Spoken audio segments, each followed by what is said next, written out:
Online वाला जिसने कुछ खाना है खा लो। जल्दी जल्दी खत्म करो प्लीज।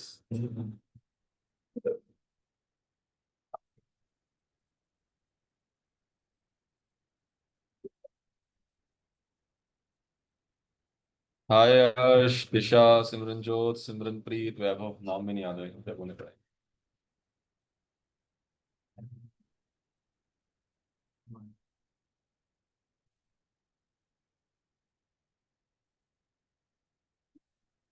गुड आफ्टरनून यश।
एक बार स्क्रीन शेयर कंफर्म करना ऑनलाइन।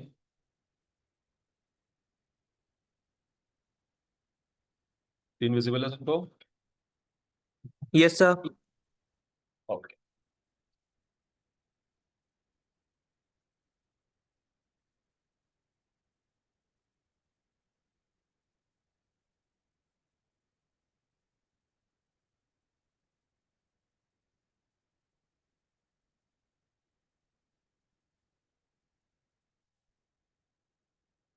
अभी तक वाला याद है? पक्का?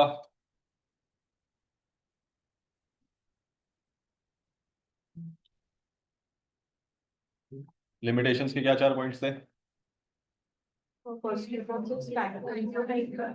कॉस्टली हो गया, टाइम कंज्यूमिंग हो गया, दो और एनवायरमेंट टर्बुलेंस और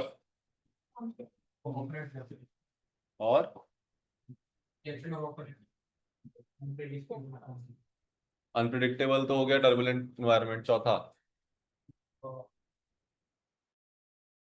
ये पता तुम्हें तीन ही याद होंगे। चौथा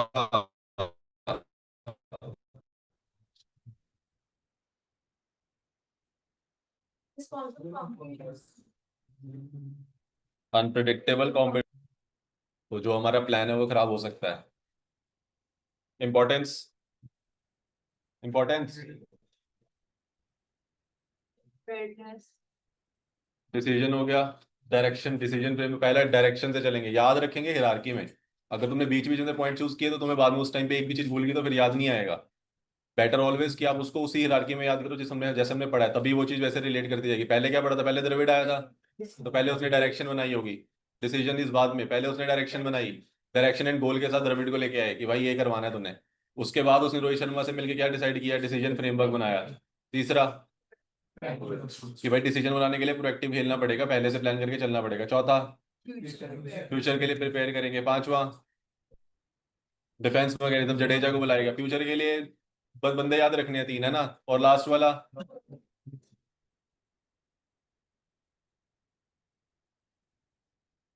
क्या हमें इन दोनों को ब्रिज को अडेप्ट करके चलना पड़ता है स्ट्रेटेजीज को, ताकि हम अपने जो भी लिमिटेशन है उसको किस में कन्वर्ट कर पाए? अपनी इंपॉर्टेंस में कन्वर्ट कर पाए। जहां जहां पे भी होगी वहां पे रिएक्टिव अप्रोच लगा दो और वो आपकी क्या बन जाएगी? लिमिटेशन अपने आप आपकी एक इंपॉर्टेंट फैक्टर में कन्वर्ट हो जाएगी। देखिए, रिएक्टिविटी हमेशा आपको कहाँ पे हेल्प करती है? आपकी लिमिटेशंस के लिए बनी है। जहां जहां पे भी लिमिटिंग फैक्टर बने वहां वहां पे क्या आ जाएगा? रिएक्टिव स्ट्रेटेजी फॉलो करेंगे। लेवल्स याद है? क्या इसमें कुछ हाई मिडिल लेवल होता है, लो? कॉर्पोरेट आएगा, बिजनेस आएगा, और हम कौन से लेवल में आते हैं? फंक्शनल लेवल में।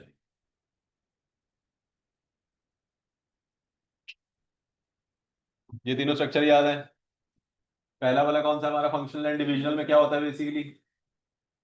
हायरार्की पे चलता है, ठीक है ना, वर्टिकल ऑर्डर, ऊपर से नीचे की तरफ, नीचे से ऊपर की तरफ, दो इंटीग्रेशन हो सकती है, इंटीग्रेशन ही बताई हुई, बट हिरार्की वही है, वर्टिकलरली। चाहे अगर किसी नीचे वाले बंदे को ऊपर तक जाना है तो भी यही फॉलो फॉलो होगा, अगर ऊपर वाले को नीचे तक मैसेज पास करना है तो भी यही वाला फॉलो होगा। दूसरा, हॉरिजॉन्टल। हॉरिजॉन्टल बनाया कि ताकि और ज्यादा पार्टिसिपेंट करके और लोगों को फील कराया जा सके कि यार सब एकदम समान है, ठीक है ना। पहले क्या होता था, पहले थोड़ा दबदबा चलता था ऊपर वालों का नीचे वालों पे, फिर धीरे धीरे समझ आ गई लोगों को कि भाई काम तो सारे ही कर रहे हैं, तो हॉरिजॉन्टल स्ट्रक्चर फ्रेमवर्क में आ गया कि सारे मिलजुल के एक ही प्लेटफॉर्म पे काम करेंगे। सिर्फ नाम अलग अलग होंगे, कोई सीनियर मैनेजर हो गया, कोई मैनेजर हो गया, बट सारे बैठेंगे एक जगह पे, काम एक जगह पे करेंगे, डिवीजन एक ही होगी। फिर उसका लास्ट क्या आया, मैट्रिक्स। ये नई डेवलपमेंट है, ठीक है ना। पहले यहाँ से शुरू हुई थी कहानी, पहले सब यही एग्जिस्ट करता था, धीरे धीरे अकल आई कि यार ऐसे नहीं बनाते, ऊपर नीचे सबको एक साथ लेके चलते हैं। फिर आया क्या कि भाई ऐसा भी हो सकता है कि हमें किसी की जरूरत किसी और जगह पे पड़ जाए, तो उसके लिए क्या बना दिया हमने, मैट्रिक्स। क्लियर? चलो खत्म करते हैं आज चैप्टर नंबर 1।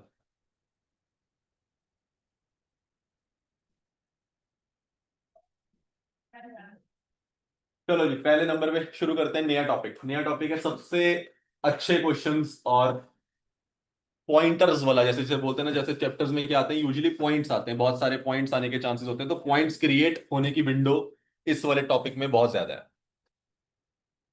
जल्दी आ जाओ वापस।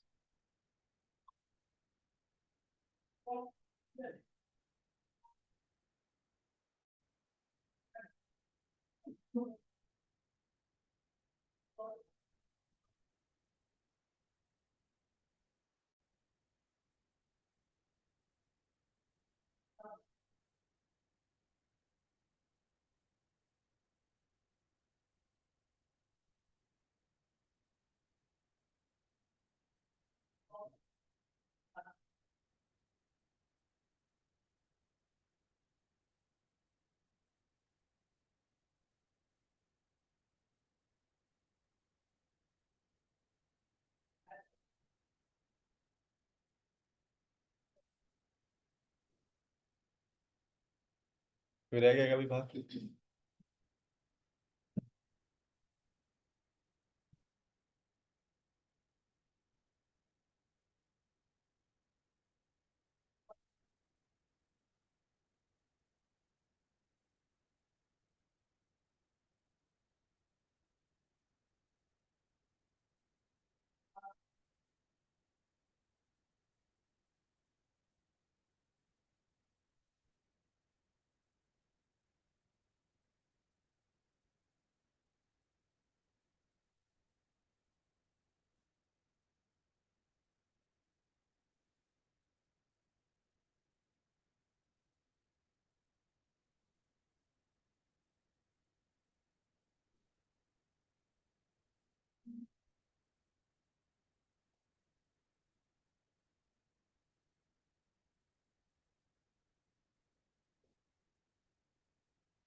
करें शुरू?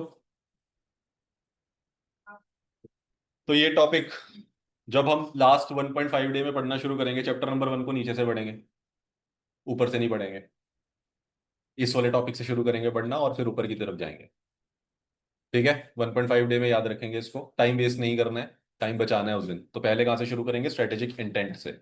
इस टॉपिक से पहले नीचे का टॉपिक सारा कवर करेंगे, चैप्टर को यहाँ से लेके यहाँ तक, ये लास्ट पेज था। फिर उसके बाद पीछे की तरफ जाएंगे, ठीक है। रिवीजन भी इसी तरीके से करनी है हम लोगों ने। अगर कोई डिफिकल्ट क्वेश्चन क्रिएट कर सकता है, मतलब मैंने भी बहुत सारे क्वेश्चंस है जो तुम्हारे लिए खुद से बनाए हैं, ऐसे ऐसे मजा आ जाएगा तुम्हें पढ़ के, तो इसके अंदर बहुत बड़ा प्रोविजन है। A lot to ask in this, relate करना, घुमाना, थोड़ा टेढ़ा करना, उल्टे तरीके से पूछना, ये सब कुछ सिर्फ इसी टॉपिक में पॉसिबल है, बाकी सब में उस लेवल तक का पॉसिबल नहीं है कि क्रैक ना हो सके। क्रैक हो जाएगा, क्रैक इसमें भी हो जाएगा, क्योंकि इसमें आपको क्वेश्चन के अंदर ही लिख देगा कि विजन, मिशन, ऑब्जेक्टिव, गोल। आज आके आपको ये बहुत अच्छे से पता चल जाए क्वेश्चन कहां से आया है, लेकिन उसके बाद जो लिखना होगा वो नहीं समझ आएगा। पहले इसने थोड़ा सा कंफ्यूज करने की ट्राई करी है, मैं दिखाऊंगा क्वेश्चन। तो उसे सेम आंसर को दो अलग अलग तरीकों से पूछा गया और बच्चे कंफ्यूज हुए।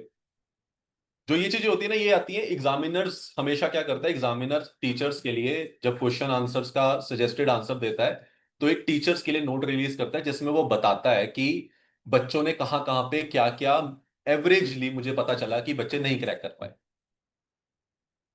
ठीक है, उनके पास भी डेटा सेट होता है कि मैक्सिमम कौन से क्वेश्चंस गलत हुए, किस एरिया में बच्चों को नंबर मिले ही नहीं। तो ऐसे एरियाज के वो क्या करता है, वो टीचर्स के लिए रिव्यूज बनाता है।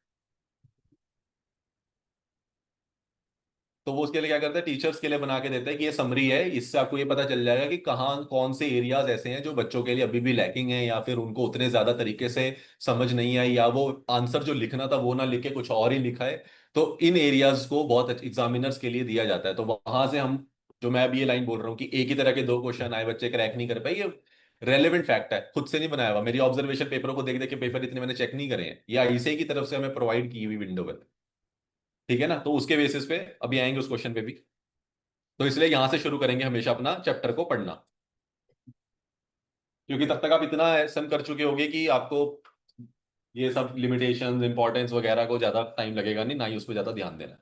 चलो, तो सर पहले नंबर पे शुरू करते हैं। क्या होता है सर स्ट्रेटेजिक इंटेंट? सारी की सारी चीजें इंटेंट में आती हैं कि एक स्ट्रेटेजिक इंटेंट क्या है, मतलब मेरा इंटेंट क्या है। मैं ये बहुत एक मैंने एग्जांपल भी दिया था, एक मेरा मोटिवेशनल एक्सरसाइज मैं बॉम्बे में दे रहा था, एक बार मुझे बुलाया वहां पे, वो बोला कि सर थोड़ी देर आ जाओ, लोगों को थोड़ा बच्चे पैशन को फॉलो नहीं कर रहे हैं, तो आप एक बार ही आ जाओ, तो आप थोड़ा सा मोटिवेट कर देना। मैंने कहा जी बिल्कुल आ जाएंगे। तो मैं वहाँ पे दो तीन ब्रांचेस में गया, एक आधा इंस्टीट्यूट में गया, तो वहाँ पे मतलब इट वाज अ फैक्ट, तुम लोग भी करते होगे, हम लोग फैशन भूल जाते हैं, सीए वाले पता नहीं क्या हो जाता है उनको सीए में आके। दे यूजुअली फील लाइक हमारे पास पैशन का टाइम नहीं है, दैट्स अ बिग नो। ऐसा नहीं है। ठीक है, I run my production house, मैं खुद चलाता हूँ, कोई और नहीं चलाता मेरा। बॉम्बे में हर फ्राइडे सैटरडे संडे वहाँ भागता हूँ, गुड़गांव में जॉब करता हूँ, घर भी आता हूँ। पैशन के लिए तो आपके अंदर से अलग एनर्जी आती है, वो या तो वो आपको पैशन ही नहीं है, you have a wrong intention about your self, कि आपका वो पैशन, अगर पैशन होगा तो टाइम निकल जाएगा। कोई बड़ी चीज नहीं है। मैंने आज तक जिंदगी में कभी सुबह पढ़ाई नहीं करी, मतलब मॉर्निंग डे टू दोपहर को रात को 9 बजे तक, ever in my CA, not even finals, until and unless last के 3 months, giving that window aside, never. I started my study around 10:30 till 4:30 a.m. That's it. बाकी मेरा दिन मेरे काम के लिए होता था, मेरे पैशन के लिए होता था। मेरे को फोटोशूट्स का शौक है, मेरे को कैमरेज का शौक है, मेरे को ब्रांड्स असेस करने होते हैं। I was the face of American Tourister in 2017, 18, 19। Poster छपते थे मेरे, 17 ब्रांड्स का काम करता था मैं, 17 ब्रांड्स, एक नहीं। तो वो सीए के साथ ही कर रहा था मैं, किसी और चीज के साथ नहीं कर रहा था। बीकॉम भी चल रही थी डीएवी कॉलेज सेक्टर 10 से, रेगुलर होती थी। और तो इसलिए ये बहाने नहीं कि सर सर सीए नहीं करने दे रही, सीए सब करने देती है। इतना छोटा सा कोर्स है यार, ये नहीं करने दे रहा तुम्हें, तो और क्या करने देगा। फिर बंदे कहते हैं सर अब तो सर जॉब शुरू होगी, अब तो सर 9 से 6 तो सर ऑफिस ले जाता है। मेरा भी ले जाता है। I was there in since 2022, 11 April से मैंने वो ऑफिस ज्वाइन कर रखा है, 3.5 साल हो गए हैं। अभी मेरा प्रोडक्शन वैसे ही चल रहा है, चलता है। हर थर्सडे को ऑफिस के बाद मैं शाम की फ्लाइट लेके 7:30 बजे की भागता हूँ, 9:30 बजे पहुंचता हूँ, 11 बजे वहां पहुंचता हूँ। वही छोटा सा डेरा जो वहाँ रखा है सोने का, सैटरडे संडे मेहनत करके, क्लाइंट से बातचीत करके, दो चार काम पकड़ के, सेलिब्रिटी मैनेजमेंट करके, कहाँ से कौन कहाँ जाएगा, रणविजय कौन से शो में जाएगा, ये कौन से शो में जाएगी, मौनी रॉय कहाँ जाएगी, ये कहाँ जाएगा, ये सारा मेरा काम है। कि मुझे कौन से बंदे को कहाँ प्लांट करना है। मैंने कॉन्ट्रैक्ट पे 1 साल के कॉन्ट्रैक्ट पे उनको हायर कर रखा है, तो मुझे उनको शोज देने होते हैं। मंडे सुबह सुबह मैं फिर से भागता हूँ वहाँ पे, सुबह 7:30 बजे की फ्लाइट लगे, 9:30 बजे लैंड करती है गुड़गांव, 11 बजे मैं ऑफिस पहुंच जाता हूँ। उसके बीच में मैं क्लासेस भी लेता हूँ जिस दिन मैं सुबह नहीं जाता हूँ। 6:30 9:30 मेरा बैच होता था फाइनल का। सब हो सकता है, आपके अंदर करने की इच्छा है या नहीं है, डिफाइन यू। और यही उम्र है जिस उम्र से तुम लोग मेरी उम्र तक पहुंचने वाले हो, बस यही विंडो है। क्योंकि इस विंडो में बंदे का एथो एंथु इतना ज्यादा बढ़िया होता है ना, कुछ करवा लो। होने को तो कुछ चाहिए नहीं, सीए चली रही है, पास होने के बाद तो पैसा ही जाएगा, वो सेट नहीं आएगा। सीए बनने के बाद there is a time when you realize money is something you will not be bothered about. I know अभी आप लोगों को नहीं फील हो रहा होगा, मुझे भी नहीं होता था जब मैं तुम्हारी जगह बैठता था। It was a very hard reality for me to adapt कि खुद से आ जाएगा पैसा। It was a fact. मेरे को भी नहीं लगता था, मेरे को भी कोई बात बोलता था, मैं भी नहीं मानता था, मैं कहा यार ऐसे नहीं आता भाई, मेहनत करनी पड़ती है, मेहनत करनी पड़ती है।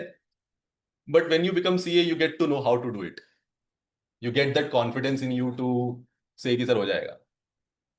उसकी स्टोरी कभी और सुनाऊंगा, जॉब और बिजनेस में कितना बड़ा डिफरेंस है ये भी समझाऊंगा, थोड़े थोड़े कवर करके, जब जिस दिन टाइम विंडो होगी ना उस दिन। But the point is you set your limits. तो उस दिन जब मेरे को बुलाया गया तो वहां पे एक, कि सर पैशन फॉलो नहीं हो रहा, मैंने कहा जी कोई बात नहीं। वहाँ पे मैंने बच्चों से पूछा आरओआई क्या होती है, आरओआई क्या होती है, रिटर्न ऑन इन्वेस्टमेंट्स, किसी ने बोला रेट ऑफ इंटरेस्ट, मतलब टर्म्स हैं, कुछ भी बोल सकते हो। बट सीए वाले बच्चों के लिए आरओआई ये सब नहीं होती, ये सब तो आपको टर्म्स है, तब इंस्टा खोलो, 2 दिन में सीख जाओगे। आप लोगों को कोई पढ़ाए ना तो भी आपको आ जाएगा, आजकल तो फाइनेंशियल इन्फ्लुएंसर्स इतने बने पड़े हैं, फिन इन्फ्लुएंसर्स के नाम से, कि आपको सब पता चल जाएगा, ये क्या होती है, वो क्या होती है, सिप क्या होती है, you nobody needs to tell you, 1 minute की वीडियो में सब बता देते हैं। सीए मांगता है रिटर्न ऑन इंटेंशन। सीए को आपसे चाहिए कि आपकी आरओआई कैसी है। अगर आपका इंटेंट सीए बनने का दिख गया उसको, तो वो तुम्हें बना के छोड़ेगा, ये मैं लिख के देता हूँ, कोई सीए आपको फेल नहीं करना चाहता। योर इंटेंशन इज वीक, तो फिर वो आपको फेल कर देगा। उसको सिर्फ आपके इंटेंट से मतलब है कि भाई इस बच्चे में फील आ रही है कि नहीं आ रही, किसी सीए बनने की तड़प है। अगर उसे आ गई, अब उसे तुम पहले 6 महीने में दे दो तो साथ के साथ निकाल देगा। नहीं दोगे तो वो कहेगा 6 महीने बाद आ जाएगा, कब तुम्हारे लिए 3 हो गए हैं, कि भाई 3 महीने बाद आ जा। फिर लगी नहीं, कहेगा कोई बात नहीं, नेक्स्ट 3 महीने अभी तो और पक रहा है। तो is preparing you for something good, और हम फेलियर को क्या लेके चल देते हैं, अरे सर फेल हो गए, heart break. It's a part of life which is the best part of your life. मुझे सबसे अच्छा जिंदगी में चीज लगती है फेलियर, इससे बढ़िया तो मैंने कुछ सीखा ही नहीं। द मोमेंट यू रियलाइज कि फेलियर्स कितने इंपॉर्टेंट है ना, मजा आ जाएगा जिंदगी जीने, कसम से बता रहा हूं। तब तुम जाओगे फेल होने के लिए तो तुम कहोगे अरे यार यहाँ फेल ही तो होना है, क्या दिक्कत है, यही तो करने आया हूँ। मैं जब बॉम्बे गया था तो मेरे को 50-1 हज़ार रुपये मिले थे टोटल मिला जुला के घर पे मेरे पास, जो मैंने सारे इंटरव्यूज वगैरह देने थे। इतने घर वाले तो थे नहीं कि दे दें पैसे, जोड़ जाड़ के दोस्तों से मांगे, मैंने कहा यार ऑडिशन देने का पैसे चाहिए। 500 रुपये का एक ऑडिशन होता था, 10 ऑडिशन के पैसे थे पर डे, 5,000 रुपये। तो मैं ऐसे चला गया, 7-8 दिन के लिए गया था। पहले दिन ऑडिशन दिया, समझ ही नहीं क्या करना होता है, समझते समझते पहला दिन निकल गया, 5,000 खत्म हो गए। सोने सोने के पैसे तो थे नहीं, उसकी अलग स्टोरी है, कहाँ सोए। अगले दिन फिर 5,000 रुपये लगाने थे, फिर समझ आ गया कि भाई 1 मिनट के अंदर वो डायलॉग जो अराउंड 7 से 9 लाइनों के बीच में रहता है मिनिमम, उसे याद करना है। उस करेक्टर को भी समझना है कि वो खांस रहा हो सकता है, उसे ड्रग की प्रॉब्लम हो सकती है, उसका सिर घूम रहा हो सकता है, उसे चोट लगी हो सकती है, कोई भी सिचुएशन हो सकती है उसमें। और उस तरीके को याद करके अगले 1 मिनट में उसको डिलीवर करना है एक कैमरे के आगे जिसमें कोई बंदा नहीं खड़ा होगा, और उसे रिकॉर्ड करके वहां छोड़ के चल देना है नेक्स्ट ऑडिशन के लिए। हुआ हुआ तो मैच पता चल जाएगा, नहीं हुआ नहीं हुआ, ऐसे होता था। अब 1 मिनट में पहले तो इतनी कैपेसिटी नहीं थी कि 1 मिनट में याद हो जाए 9 मिनट का 9 लाइनों का 10 लाइनों का एक डायलॉग। उसे याद करने में 3 दिन समझ आ गए, 3 दिन में तो डायलॉग याद आता, 1 मिनट होता था, पैसे देते थे, चले जाते थे, कहते यार डायलॉग तो याद नहीं हो, बोलने लगते थे 2 लाइनों में फंस जाते थे, देख के तो बोल नहीं सकते थे। चौथे दिन जाके समझ आई कि भाई ये करना कैसे है। फिर बचे ही 3 दिन थे, फिर उतना लक, उतनी नॉलेज नहीं थी कि मार्केट चलती कैसे है, स्टार्ट था। तो ऐसे करके पूरे पैसे खराब करके वापस मुड़ गए। बस उस 50,000 को वापस करने में ना, मैंने 17 ब्रांड की ले ली। अगर सालों तुमसे ही वसूल लूंगा। तुमने मुझे एक चीज सिखा दी, मार्केट, बस। मुझे तुमने वो सिखा दिया ना कैसे चलता है धंधा, बस उसके बाद मैं देख लूँ। तो जब आप इन्वेस्ट करते हो ना कुछ, वो वापस आता है, तो फेलियर बहुत तगड़े तरीके से वापस लेके आता है। लोगों को लगता है सर बुक पे कैसे पैसा खर्चें, इस पे कैसे खर्चते हैं। You don't understand the value of it, the day you get it it will be multiplied. मैंने 8,000 रुपये का पहला शूट किया था, उससे पहले मैंने 200-250 शूट फ्री किए थे, क्योंकि मुझे कोई पैसे देते ही नहीं था, मांगने आते नहीं थे, डर लगता था मैं मना ही ना कर दे, प्रोफाइल तो बन रही है, कपड़े तो दे रहा है, वही बाकी डालेंगे फोटो। 200 से 250 के आसपास करे होंगे शायद, फ्री। फिर 4,000 की और आई, वो कर नहीं पाया, करना था बट रह गया, किसी तरीके से कुछ रीजन आ गया। फिर एक मूवी का ऑफर आया, साउथ की थी, जूनियर एनटीआर के साथ एक रोल था। उस दिन मेरा फाइनल का पेपर था जिस दिन का शूट था। वो छोड़ना पड़ गया घर वालों के चक्कर में। किस्मत ने ऐसे भी टांगा है बहुत बार, ऐसा नहीं है कि तुम सब कुछ अच्छा करते हो किस्मत साथ देती है, लगा देती है कभी कभी सही मोमेंट पे आ गए। फिर रह गए, कोई बात नहीं, किसी और टाइम सही। फाइनल तो करनी है यार। 19 की बात है। नहीं हाँ 19 की बात है, 19 नवंबर, 16 नवंबर का शूट था। ऐसे चलता था। फिर मैंने पहला शूट पकड़ा, इनको तोड़ा अमेरिकन टूरिस्टर वालों को, 34 सेक्टर के 8,000 रुपये में मैं शूट करूंगा सर। उस टाइम पे वो अपने मॉडल को 32,000 देते थे शूट करने के। मुझे पता था एक ही तरीका हो सकता है, पैसे कम कर दो, वरना तो पूछेगा नहीं। किसी तरीके से वो मान गए, मैंने कहा सर 3 साल का कॉन्ट्रैक्ट रखूंगा पर। फिर भी किसी तरीके से मान गए।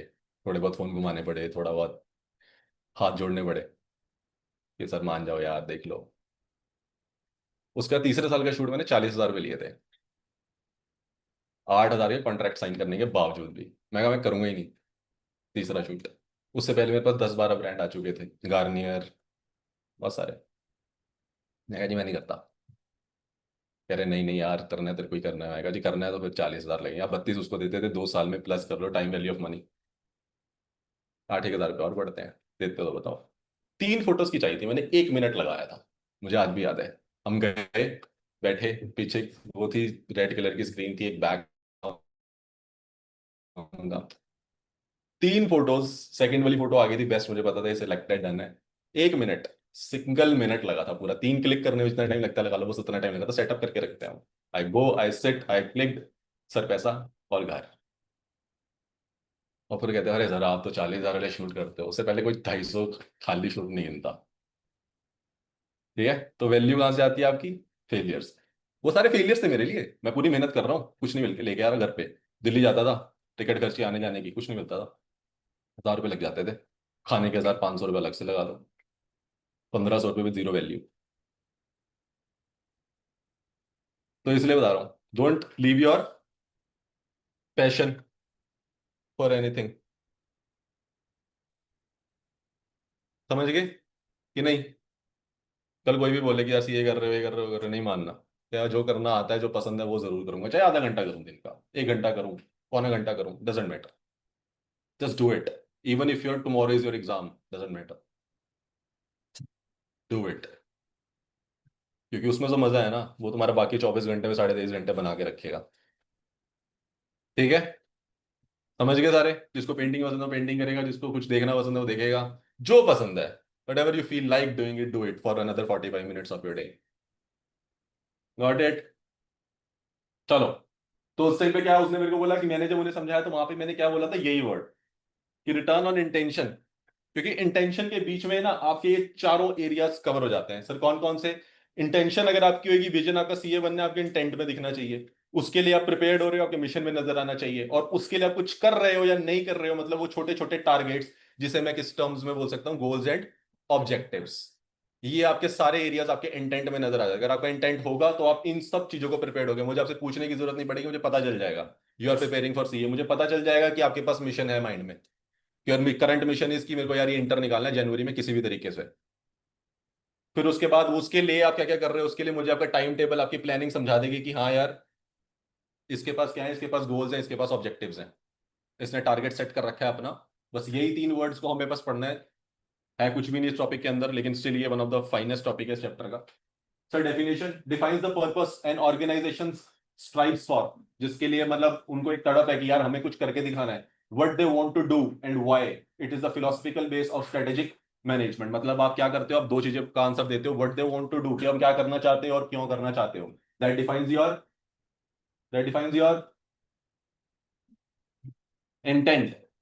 उसके लिए क्या विजन है, विजन आपके किस में आ जाएगा, what they want to do, right? Clarity for success. अगर आपका स्ट्रेटेजिक इंटेंट आपको क्या देता है, क्लैरिटी देता है सक्सेस की। Clarity in strategic intent is crucial for the future success and growth of an enterprise regardless of its size और नेचर। डिपेंड नहीं करता बहुत बड़ी ऑर्गेनाइजेशन हो या छोटी ऑर्गेनाइजेशन हो, धंधा कोई भी होगा, उसमें आपका एक इंटेंट जरूर होगा कि आप क्या करना चाहते हो उसे अचीव। और वो जो अचीव वर्ड है वो आपके लिए क्या बना है, वो आपका सक्सेस है, कि आपको सक्सेस की क्लैरिटी है कि आपको चाहिए क्या। If you have that clarity, start your business, that's it. उसके लिए क्या क्या लगेगा वो हम देख लेंगे बाद में। फिर क्या होता है सर? स्ट्रेटेजिक इंटेंट क्या प्रोवाइड करता है मार्को?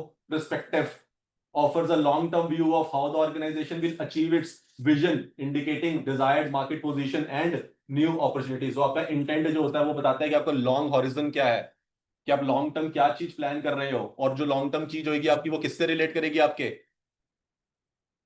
किससे रिलेट करेगी?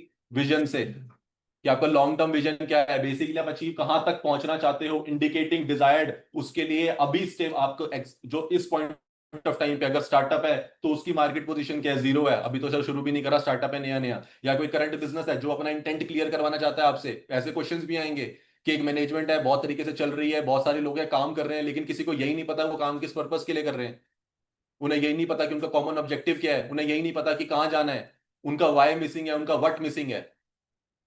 क्वेश्चन में इस तरीके से पूछेगा कि कंपनी है चलती आ रही है, ठीक भी चल रही है, लेकिन किसी भी बंदे को क्या नहीं है, कोऑर्डिनेशन नहीं है उनके अंदर। क्यों? क्योंकि उन्हें यही नहीं पता कि हमें कौन से डायरेक्शन में जाना है।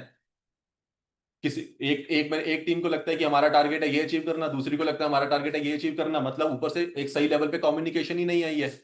तो मतलब कंपनी ने ही अपना कोई क्या नहीं सेट कर रखा, कोई केपीआई ही नहीं दे रखी, कोई विजन ही नहीं बना रखा, कोई मिशन ही नहीं बना रखा। तो वो तुमसे कहेगा कि वो मैनेजमेंट का बंदा उठ के आया कि यार मेरा बिजनेस तो सही चल रहा है लेकिन मैं ग्रोथ क्यों नहीं कर पा रहा हूं। तो मैंने कहा सर दिखाओ आपका विजन मिशन क्या है। वो कह रहा है यार ये तो हमने कभी बनाया नहीं।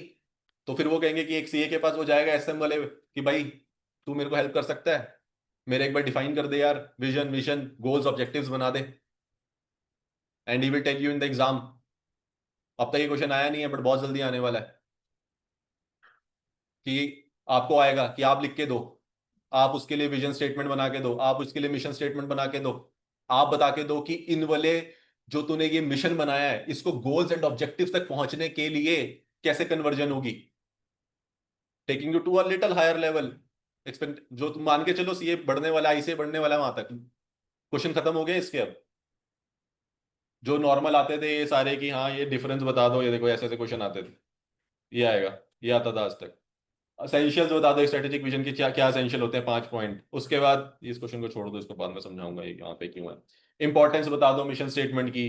उसके बाद कहेगा क्या, करेक्टरिस्टिक्स बता दो कि गुड मिशन स्टेटमेंट कैसा होता है। ये आ चुके, बहुत बार आ चुके, रेपिटेटिवली आ चुके, और क्योंकि बनते ही ये पॉइंट्स वाले 5 पॉइंट क्वेश्चन है, 4 नंबर 5 नंबर में देना आसान है। बट अब नहीं रहेगा, अब वो आपसे एक्सपेक्ट करेगा कि आपको कहेगा इसको तेरे को अगर पता है ना तो एक सिचुएशन दे रहा हूं, इन 5 चीजों को यूज करके मिशन स्टेटमेंट लिख के दे। अब वो आपसे वो काम करवाएगा जो आप करते हो प्रैक्टिकल वर्ल्ड में। प्रैक्टिकल वर्ल्ड में आप सामने वाले क्लाइंट को ये नहीं बताओगे भाई तेरा मिशन प्रिसाइज होगा, क्लियर होगा, फिजिबल होगा। ये उसके लिए नहीं है वर्ड्स, उसे कुछ नहीं लेना देना कि मेरा मिशन इन 5 कैटेगरी से होके आ रहा है। उसे क्या, मेरा मिशन लिख के दे यार।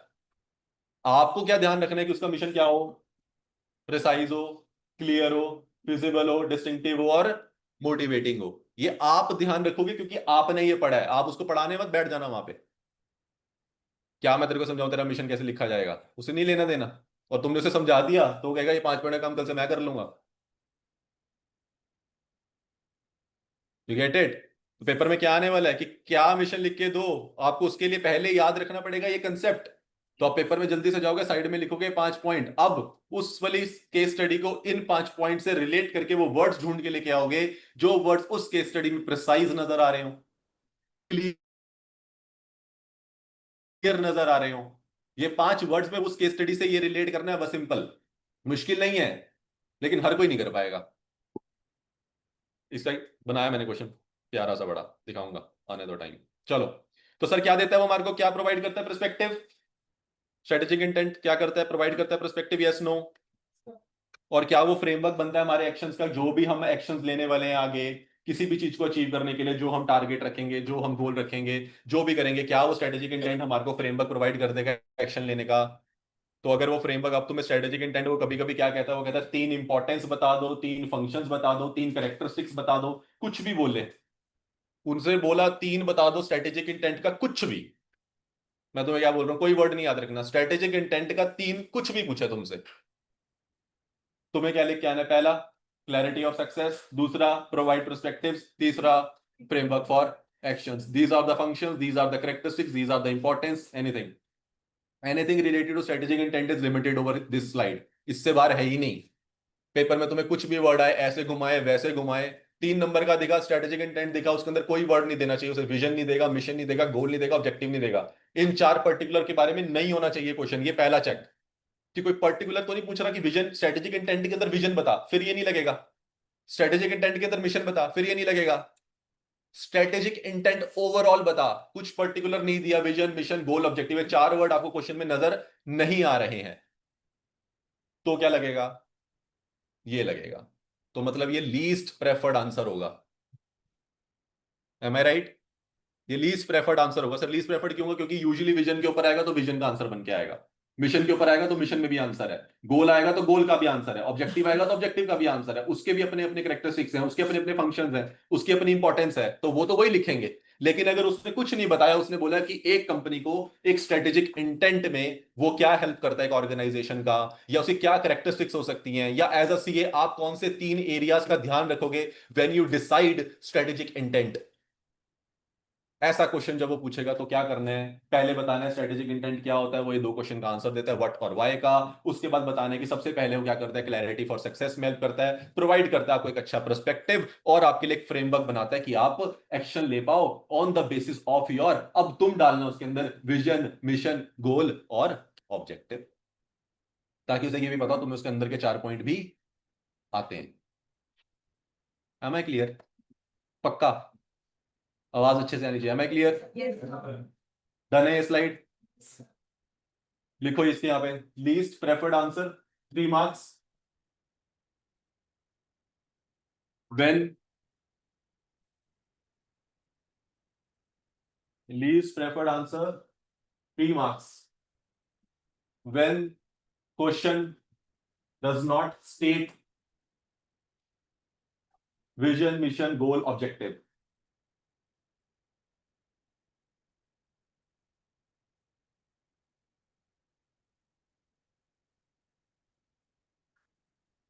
नहीं है ना? मैं तुम्हारा नवंबर वाला है क्या बैच? एक बार फिर मोनिका मैम से बोलना, अभी बोलो जाके। हाँ, ने वैसे बात करिए पहले, क्या कह रहे थे मैम? देंगे, एक बार जाके पूछ के आप उससे, क्या मैम मुझे कुछ नोट करना है, तो मेरे को इशू आ रहा है नोट से। नीचे यहाँ पे लिखेंगे या वहां पे लिखेंगे, फंक्शंस करेक्टरिस्टिक्स स्लैश स्लैश करके, कि फंक्शंस पूछे, करेक्टरिस्टिक्स पूछे, इंपॉर्टेंस पूछे, रोल पूछे, कुछ पूछे स्ट्रेटेजिक इंटेंट का, पेपर में कंफ्यूज नहीं होने कि सर रोल आ गया था, इंपॉर्टेंस आ गई थी, करेक्टरिस्टिक्स आ गई थी, नेचर आ गई थी, फैक्टर आ गया था, ये कोई भी वर्ड ऐसे ही यूज कर सकता है यहाँ पे। हमें उससे टेंशन नहीं लेनी है, हमें सिर्फ क्या ढूंढना है कि वो 4 वर्ड नहीं होने चाहिए और स्ट्रेटेजिक इंटेंट होना चाहिए, और 3 पॉइंट के बारे में पूछ रहे हैं हमसे, तो हम क्या छाप के आ जाएंगे? ये छाप के आ जाएंगे। Am I clear? इससे ज्यादा क्लैरिटी तुम्हें चाहिए नहीं, इतने बड़े तुम हो गए हो, राइट? चलो नेक्स्ट। मेरे बुक को बनाने का तरीका मेरा इसीलिए ऐसा था कि मैंने एक पेज पे एक कंसेप्ट कवर करने की ट्राई करी है, wherever possible, if the concept is too big to handle, तभी वो सेकंड या थर्ड स्लाइड में मैंने ट्राई करा उसे लेके जाने का। आई ऑलवेज ट्राई कि उसे एक 4 नंबर को मैं एक स्लाइड में समेट के चलूं, ताकि ना तुम लोगों को द्वारा द्वारा घोल इधर उधर जाना पड़े, ना मुझे तुम्हें पढ़ाते हुए समझाना पड़े कि और क्या हो सकता है इसका। अनटिल एंड अनलेस उसमें कंटेंट ही इतना था कि वो बहुत छोटा कर रहा था मेरी स्लाइड को, तो मैंने नहीं करा। एक स्लाइड में ऐसी गलती हुई है कि कंटेंट ज्यादा डल गया just to cover it up, but ठीक है। चलो जी, स्ट्रेटेजिक इंटेंट का पहला, सबसे पहला सबसे शुरू करते हैं, जो हम सबसे पहले डिसाइड करते हैं काइंड ऑफ कि हमारे को सबसे पहले अपना बड़ा गोल दिखना चाहिए, वो क्या है हमारा? तुम्हारा विजन क्या है?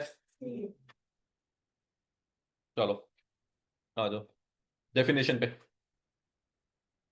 तो द विजन क्या होता है sir? The blueprint of the companies future position, कि भाई एक ब्लूप्रिंट रेडी कर कि तू अपनी ऑर्गेनाइजेशन को अगर तू आंखें बंद करके कैसे देखना चाहता है, कि क्या हो तू, कल क्या बने। अगर तू मान ले आईटी का काम करना चाहता है, तो तू कैसे देख रहा है कि सर मुझे टीसीएस जैसी कोई कंपनी को बीट करना है, उतनी बड़ी कंपनी बनानी है, तो तू मतलब एक बारी के लिए तो क्या कर रहा है, माइंड में एक ब्लूप्रिंट रेडी कर for the companies future position, कि तू फ्यूचर में कंपनी को कहां देख पा रहा है। It describes where the organisation wants to land, मतलब तू एक्चुअली में कहां लेके जाना चाह रहा है अपनी कंपनी को, एंड डिपिक्ट्स इट्स, कि मतलब तेरी एस्पिरेशंस क्या है, providing a glimpse of what it would like to become. जरूरी नहीं है आपको इसको इसी तरीके से लिखना है, आपको सिर्फ इतना लिखना है कि इट्स विजन क्या होता है? एक ब्लूप्रिंट होता है जो क्या बताता है? ऑर्गेनाइजेशन की एस्पिरेशंस को बताता है कि where they want to reach in future. Very simple, अपनी इंग्लिश लैंग्वेज में नॉर्मली बनाना, समझ आने के लिए बुकिश लैंग्वेज पढ़ सकते हो, लिखने के लिए यू कैन राइट इट। तो क्या है विजन हमारा? इंपॉर्टेंट वर्ड्स बोलेंगे पहले। क्या है विजन हमारा? क्या है? ब्लूप्रिंट। क्या बताता है वो कंपनी की एस्पिरेशंस को, कि वो कहां पे लैंड करने वाली है। सो क्वेश्चन क्या आएगा इसके अंदर? कौन सा क्वेश्चन हम यहाँ पे अचीव कर रहे हैं? Where they want to reach in the future. Where, यहाँ पे हम वेयर का आंसर करने वाले हैं विजन में, कि भाई कहां देख रहा है तू खुद को। ठीक है। इसमें वट भी कवर होता है विजन में। कोई ऐसी चीज की जो नहीं कवर होगी, वट भी मिशन के लिए, विजन के लिए बहुत जरूरी है, कि भाई क्या विजन है तेरा, क्यों विजन है तेरा, कहां जाने की तैयारी हो रही है। ये सारे क्वेश्चंस कवर क्या करेगा? विजन करेगा। इसके आंसर करने के लिए हमें क्या क्या हेल्प लगेगी? मिशन की भी लगेगी, गोल की भी लगेगी, और ऑब्जेक्टिव की भी लगेगी। Am I clear? Sir vision हमें क्या देता है? एक बहुत बढ़िया प्यारा सा, क्या देता है? पढ़ो word. Panoramic view provides a clear view of where we are to go and compelling rationale कि हमारा क्या ऑब्जेक्टिव है, क्या रेशनल है उसे अचीव करने के लिए। Points out a particular direction, charts a strategic path and moulds organisational identity. तुम्हें क्या करना है? तुम्हें वो विजन के बारे में बिल्कुल बेसिक पूछ सकता है कि विजन के बारे में लिख दो। अब तुम्हें लिखने के लिए 3 या 4 नंबर का अगर आ गया और उन्हें कुछ नहीं पूछा, ना वो कहीं गोल लिखो, ना वो कहीं इंपॉर्टेंस लिखो, गोल छोड़ दो विजन की, ना वो इंपॉर्टेंस कह रहा है, ना वो कुछ कह रहा है, फीचर्स बोल दे, कैरेक्टरिस्टिक्स बोल दे, तब आपको लाइनें बनानी पड़ती हैं, basic lines about the vision. उसके लिए क्या है? उसके लिए ये है, यहां से उठानी है। सबसे पहले उठाना है डेफिनेशन से, कि भाई विजन हमारे ब्लूप्रिंट होता है। वो क्या बताता है? फ्यूचर एस्पिरेशंस के बारे में बताता है, कहां पहुंचना चाहते हैं उसके बारे में बताता है। वो एक पैनोरामिक व्यू क्रिएट करके देता है ऑर्गेनाइजेशन का, where we are to go, ये हमने ऊपर ही कवर कर लिया था। उसके बाद पॉइंट आउट करता है कि क्या डायरेक्शन रहेगी कंपनी के वहां जाने के लिए। स्ट्रेटेजिक मैपिंग, वो याद है पहले हमने बिल्कुल इनिशियल स्टार्टिंग में मैप पढ़ा था एक, वहां पे मैंने बताया था कि जब आप फ्रेमवर्क लगाते हो उसके बाद आप क्या करते हो? मैपिंग करते हो, स्ट्रेटेजिक मैप बनाते हो दिमाग में, कि भाई क्या क्या कैसे कैसे चलेगा। तो वो मैपिंग करने में किसकी हेल्प, कहाँ कहाँ मैपिंग होती है? वो विजन के अंदर। भाई मैप कर लो कैसे चलेगा। एंड मोड्स ऑर्गेनाइजेशनल एंटिटी, तो क्या सिमिलर लिखना है? नो। बट क्या यहां से पॉइंट उठाना है? यस। तो वेर एवर यू फील, जो भी तुम्हें लग रहा है बहुत तुम्हारे लिए बड़ा अच्छा वर्ड है जिसको तुम इजीली हैंडल याद कर सकते हो, मार्क कर लो उसे और उसे लिख के आना है पेपर में। यहां से कोई भी एक वर्ड से लाइन उठा लेना, सिंपल उठा सकते हो, पर्टिकुलर डायरेक्शन देता है वो चलेगा। एक स्ट्रेटेजिक पाथ डिसाइड करके देता है विजन आपको, चलेगा।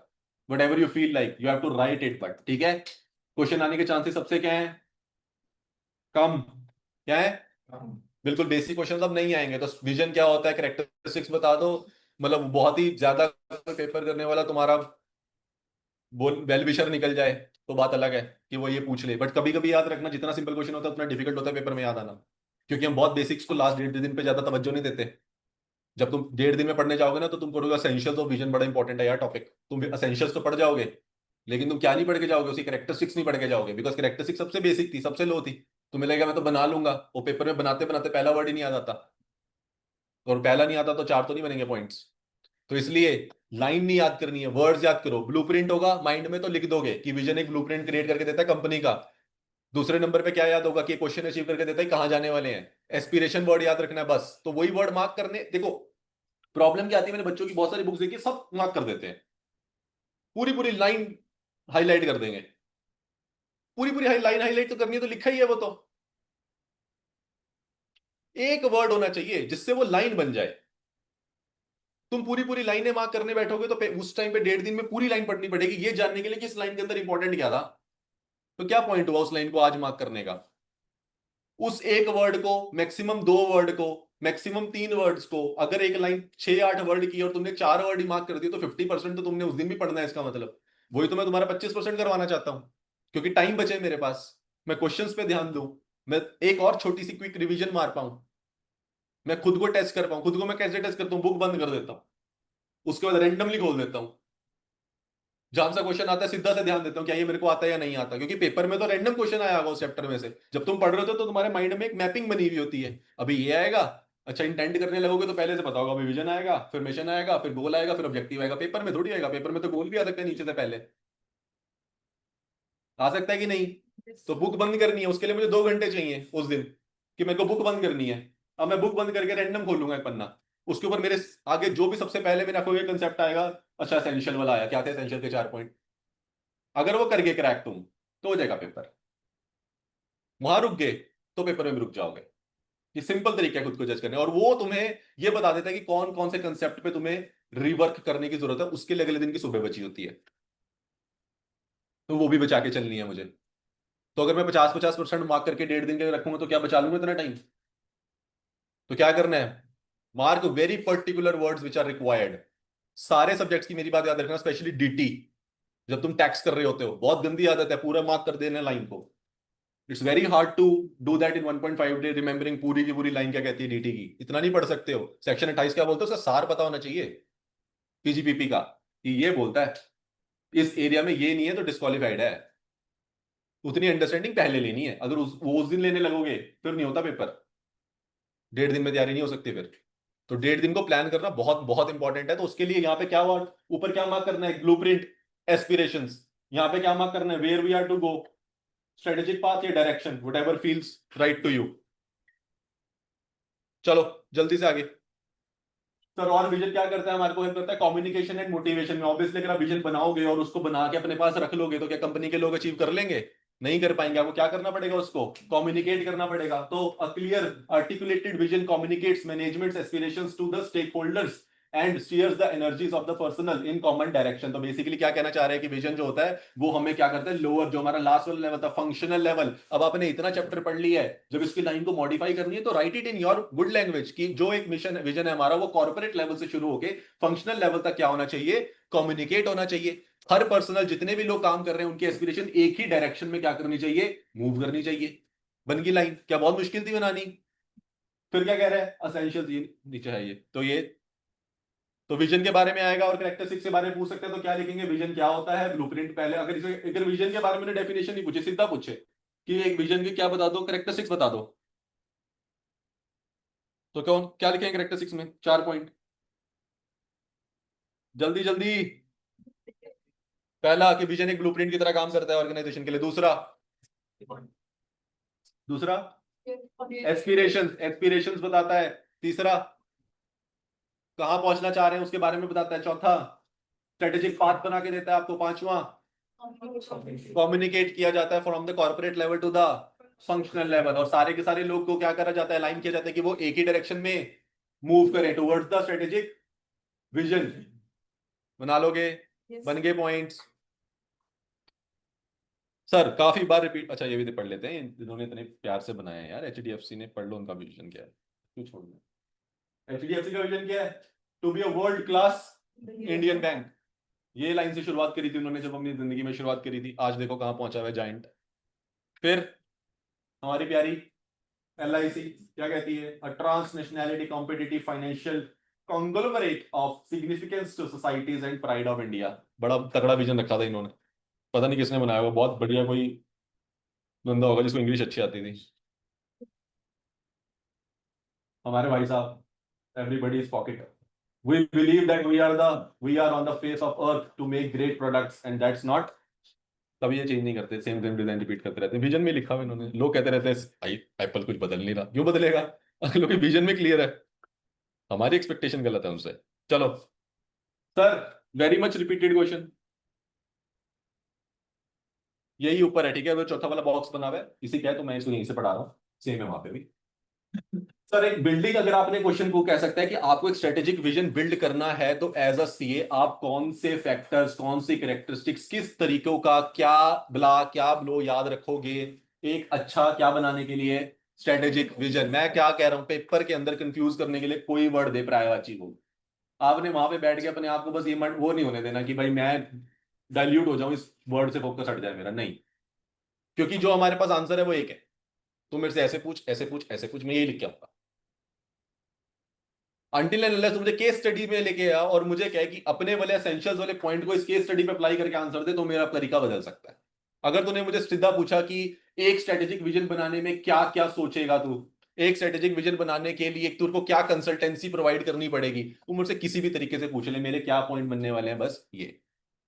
तो क्या है मेरे पास, essentials of a strategic vision, importance of a strategic vision, कुछ भी बोले, क्या लिखने हैं, ये 4 पॉइंट लिखने हैं। सर कौन कौन से, पहले से शुरू करते हैं, कौन से शुरू करें, जो तो अच्छा लग रहा है यहीं से कर लेते हैं। Entrepreneurial challenge, thinking creatively to prepare for the future. अब क्या कह रहा है कि एक स्ट्रेटेजिक विजन जो आपने बनाना है वो आप बनाओगे तो उसके एसेंशियल्स क्या है, किस तरीके से सोच के बनाओगे, कैसे सोचोगे कि यार एक विजन बनाना है तो क्या क्या जरूरी है विजन बनाने के लिए। तो पहले तो आपको थिंक क्या करना पड़ेगा, क्रिएटिवली सोचना पड़ेगा। यार विजन स्टेटमेंट कुछ ऐसी बनानी है कि लगे जैसे एप्पल ने बनाई, जैसे एलआईसी ने बनाई, तो कुछ सोच के ही बनाई होगी ना, तो वो क्रिएटिव थिंकिंग उनकी थी। तो वही कह रहा है क्या कि sir thinking creatively to prepare for the future, की ऐसा कुछ विजन बनाना है जिसमें विजन को पढ़ के लगे कि हाँ यार ये फ्यूचर की चीज है, कि ऐसा लग रहा है कि ये भाई फ्यूचर में जाके बहुत बड़ा कुछ करने वाली है। क्योंकि हम जब अपना बिजनेस बना रहे हैं तो आज के लिए नहीं बना रहे हैं, हमेशा के लिए बना रहे हैं, आज से चलता रहे हमारा धंधा, कभी बंद ना हो। तो उसके लिए वो क्या कह रहे हैं, thinking creatively to prepare for the future. फिर second, exercise smart business acumen, मतलब इंटेलिजेंट। आपने जो बिजनेस विजन बनाना है वो आपको एक ऐसे तरीके से सोचना है कि आपका जो बिजनेस, जिस पर्पस के लिए आप काम कर रहे हो, उसके अंदर जो आप करने वाले हो धंधे को, वो इंटेलिजेंटली क्या हो, सामने आ सके। जैसे एप्पल ने अपना वर्ड विजन में प्रोडक्ट डाला कि भाई मैं कुछ भी करूंगा तो मेरा एक प्रोडक्ट होगा जिसपे मैं काम करूंगा, उन्होंने पहले बताया। एलआईसी ने अपने अपने तरीके से बताया, एचडीएफसी ने तो क्लियरली बोल दिया मुझे सबसे बड़ा इंडियन बैंक बनना है। ठीक है ना, तो उसने क्या करा, एक्सरसाइजिंग स्मार्ट बिजनेस एक्यूमेन, मतलब आपने इंटेलिजेंट क्या दिखाई, एंटरप्रेन्योरशिप दिखाई है कि भाई मेरा जो धंधा है मैं इंटेलिजेंटली उसको बनाने वाला हूँ, किस तरीके से बनाने वाला हूँ, वो आपके विजन से कहीं ना कहीं सामने वाले को क्या नहीं चाहिए, थोड़ी सी फील आनी चाहिए। थोड़े डिफिकल्ट पॉइंट्स है बट 4 ही पॉइंट्स हैं, तो याद करने में ज्यादा प्रॉब्लम नहीं आएगी। ठीक है, फिर उसके बाद क्या है, जो आपका विजन होना चाहिए ना, उसको पढ़ते ही क्या आ जाए, एंथुसियाज्म क्रिएट हो जाए, मतलब इंस्पायरिंग होना चाहिए वो लोगों के लिए, कि अगर मैं नीचे वाले लोगों तक पास करूं तो कुछ ऐसा बोल दूं जैसे ये नेटवर्क मार्केटिंग वाले करते हैं, बीएमडब्ल्यू आ गई है कि नहीं, आजकल रील्स चल रही हैं बहुत, ये ले लिया है वो ले लिया, शुरू ही अपनी अपनी लैंग्वेज, उनकी स्टार्टिंग उनकी किससे होती है, पैसे से होते हैं। क्यों? क्योंकि उनको पता होता है कि वो किससे लोग इंस्पायर होने वाले हैं, मनी से। पहले मैं 8,000 रुपये लेता था, आज 80 लाख रुपए आ रहे हैं, कुछ नहीं करता हूँ, हर बड़ी बड़ी सिटी में मेरा घर है, बड़ी बड़ी गाड़ियां, उसमें सेल्टोस का नाम लेता है। कभी कभी आप झूठ बहुत तरीकों से निभाते हो बहुत देर तक, है ना, फ्लो फ्लो में निकल जाता है, बहुत बड़ी बड़ी गाड़ियां, बीएमडब्ल्यू सेल्टोस, ऐसे हो जाता है। ठीक है, तो एंथुसियाज्म क्रिएशन क्या, इंस्पिरेशनल ऑर्गेनाइजेशन मेंबर, मतलब आपके जो लोग हैं जिनके साथ आप काम करने वाले हो, वो एक इंस्पिरेशनल फील आनी चाहिए आपको विजन को देख के। जैसे एचडीएफसी का विजन देख के आ नहीं रही है कि मेरे को सबसे बड़ा इंडियन बैंक बनना है, that's one of the inspirational factor they have in their vision, की हाँ यार कुछ बहुत बड़ा अचीव करना है। इतनी छोटी बात नहीं कहना कि मुझे दुनिया का सबसे बड़ा बैंक बन के दिखाना है। लास्ट वाला क्या है, direction illumination, clearly defining the organisation path, जो ऊपर हमने पढ़ा था डेफिनेशन में, स्ट्रेटेजिक पाथ। तो वो आपके विजन के अंदर वो क्या होना चाहिए, क्लियरली डिफाइन होना चाहिए कि भाई क्या है, कि मेरा स्ट्रेटेजिक पाथ क्या होगा, कि मैं कैसे उसको, ऑर्गेनाइजेशन पाथ क्या होगा, किस पे मैं चलने वाला हूं, मैं कैसे अचीव करने वाला हूँ। Am I clear sir? 4 point जल्दी से, जल्दी से बताओ।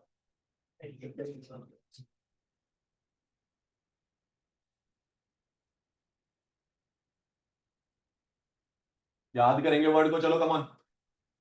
पहले नंबर पे क्या है, एंटरप्रेन्योर चैलेंज। क्या है मतलब, ये कि अब मैं अपने आप को एक चैलेंज दूंगा कि मुझे क्रिएटिवली क्या करना है, एक विजन रेडी करना है, मतलब मुझे थिंकिंग क्या करनी पड़ेगी, क्रिएटिवली, ताकि मेरा फ्यूचर प्रिपेयर हो सकूं। उसके बाद इसी एंटरप्रेन्योर से क्या बनेगा नेक्स्ट, इंटेलिजेंट एंटरप्रेन्योर। वो कहेगा भाई तेरे को अगर एंटरप्रेन्योर करना है तो तेरे को इंटेलिजेंटली सोचना पड़ेगा, तो मतलब तेरे को स्मार्ट तरीके से क्या बनाना पड़ेगा, अपना विजन बनाना पड़ेगा। फिर उसके बाद जो भी तेरा विजन होगा वो एंथुसियाज्म क्रिएशन होनी चाहिए, मतलब जिसको पढ़े वो बंदा एकदम मोटिवेट हो जाएगी यार, कुछ बड़ा होने वाला है। और लास्ट में उसके लिए तेरे को क्या करना पड़ेगा, क्लियर ऑर्गेनाइजेशन पाथ, उसके विजन के अंदर क्या आना चाहिए, नजर आना चाहिए कि ये कैसे अचीव होने वाला है, हम कैसे आगे बढ़ने वाले हैं, ये चीज भी होनी चाहिए। तो उसीलिए विजन के अंदर हम नेक्स्ट, क्योंकि ये वाला जो पॉइंट है, इसको करने के लिए आपको क्या बनाना पड़ेगा, मिशन बनाना पड़ेगा। ठीक है ना, ऑर्गेनाइजेशन पाथ विजन के अंदर कैसे रेडी होगा, उसके मिशन से, कि आप धीरे धीरे अपने मिशन बताओगे नीचे, वो आपके लिए क्या तैयार करते जाएंगे, एक ऑर्गेनाइजेशन पाथ तैयार करते जाएंगे। तो जब मिशन को जरूरत पड़ेगी तो वो गोल और ऑब्जेक्टिव को याद कर लेगा, और ऐसे करते हमारा स्ट्रेटेजिक इंटेंट पूरा खत्म हो जाएगा। Am I clear? Important mark करेंगे इसको, बहुत बार आया, ऐसा नहीं है नहीं आया, आ भी सकता है रेपिटेटिवली, बिल्कुल आ सकता है।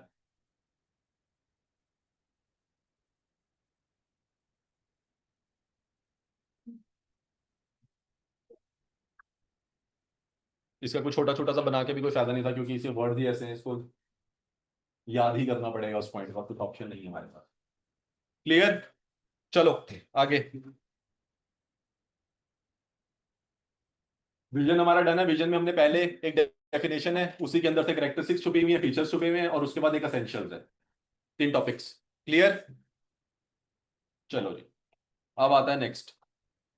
सर जैसे उसने बात करी कि एक ऑर्गेनाइजेशनल पाथ चाहिए, तो हमें कहा कि भाई पाथ जो है हमारे, हमें उसे तोड़ना पड़ेगा। हम एक ही पाथ पे तो नहीं चल सकते। एक मिशन, एक विजन को अचीव करने के लिए बहुत सारे पाथ पे जाना पड़ेगा, बहुत सारी स्ट्रेटेजीज बनानी पड़ेंगी, अलग अलग डायरेक्शन में स्ट्रेटेजीज जाएंगी, बाद में सबको जोड़ना पड़ेगा। तो उसके लिए हम हर चीज पे क्या बना लेते हैं, एक मिशन बना लेते हैं। हर एक कैटेगरी को mission number 1, mission number 2, mission number 3 कर लेते हैं। उस मिशन को अचीव करने के लिए goal number 1, goal number 2, goal number 3 कर लेंगे। ठीक है, तो इस तरीके से क्या होगी, डेरिवेशन होती है। तो स्ट्रेटेजिक इंटेंट में सेकंड टॉपिक क्या है हमारा सर, मिशन। डेफिनेशन क्या है उसकी, a mission answers the fundamental question what business are we in and what do we do. लिख के आना है पेपर में, ये मार्क करोगे इसको।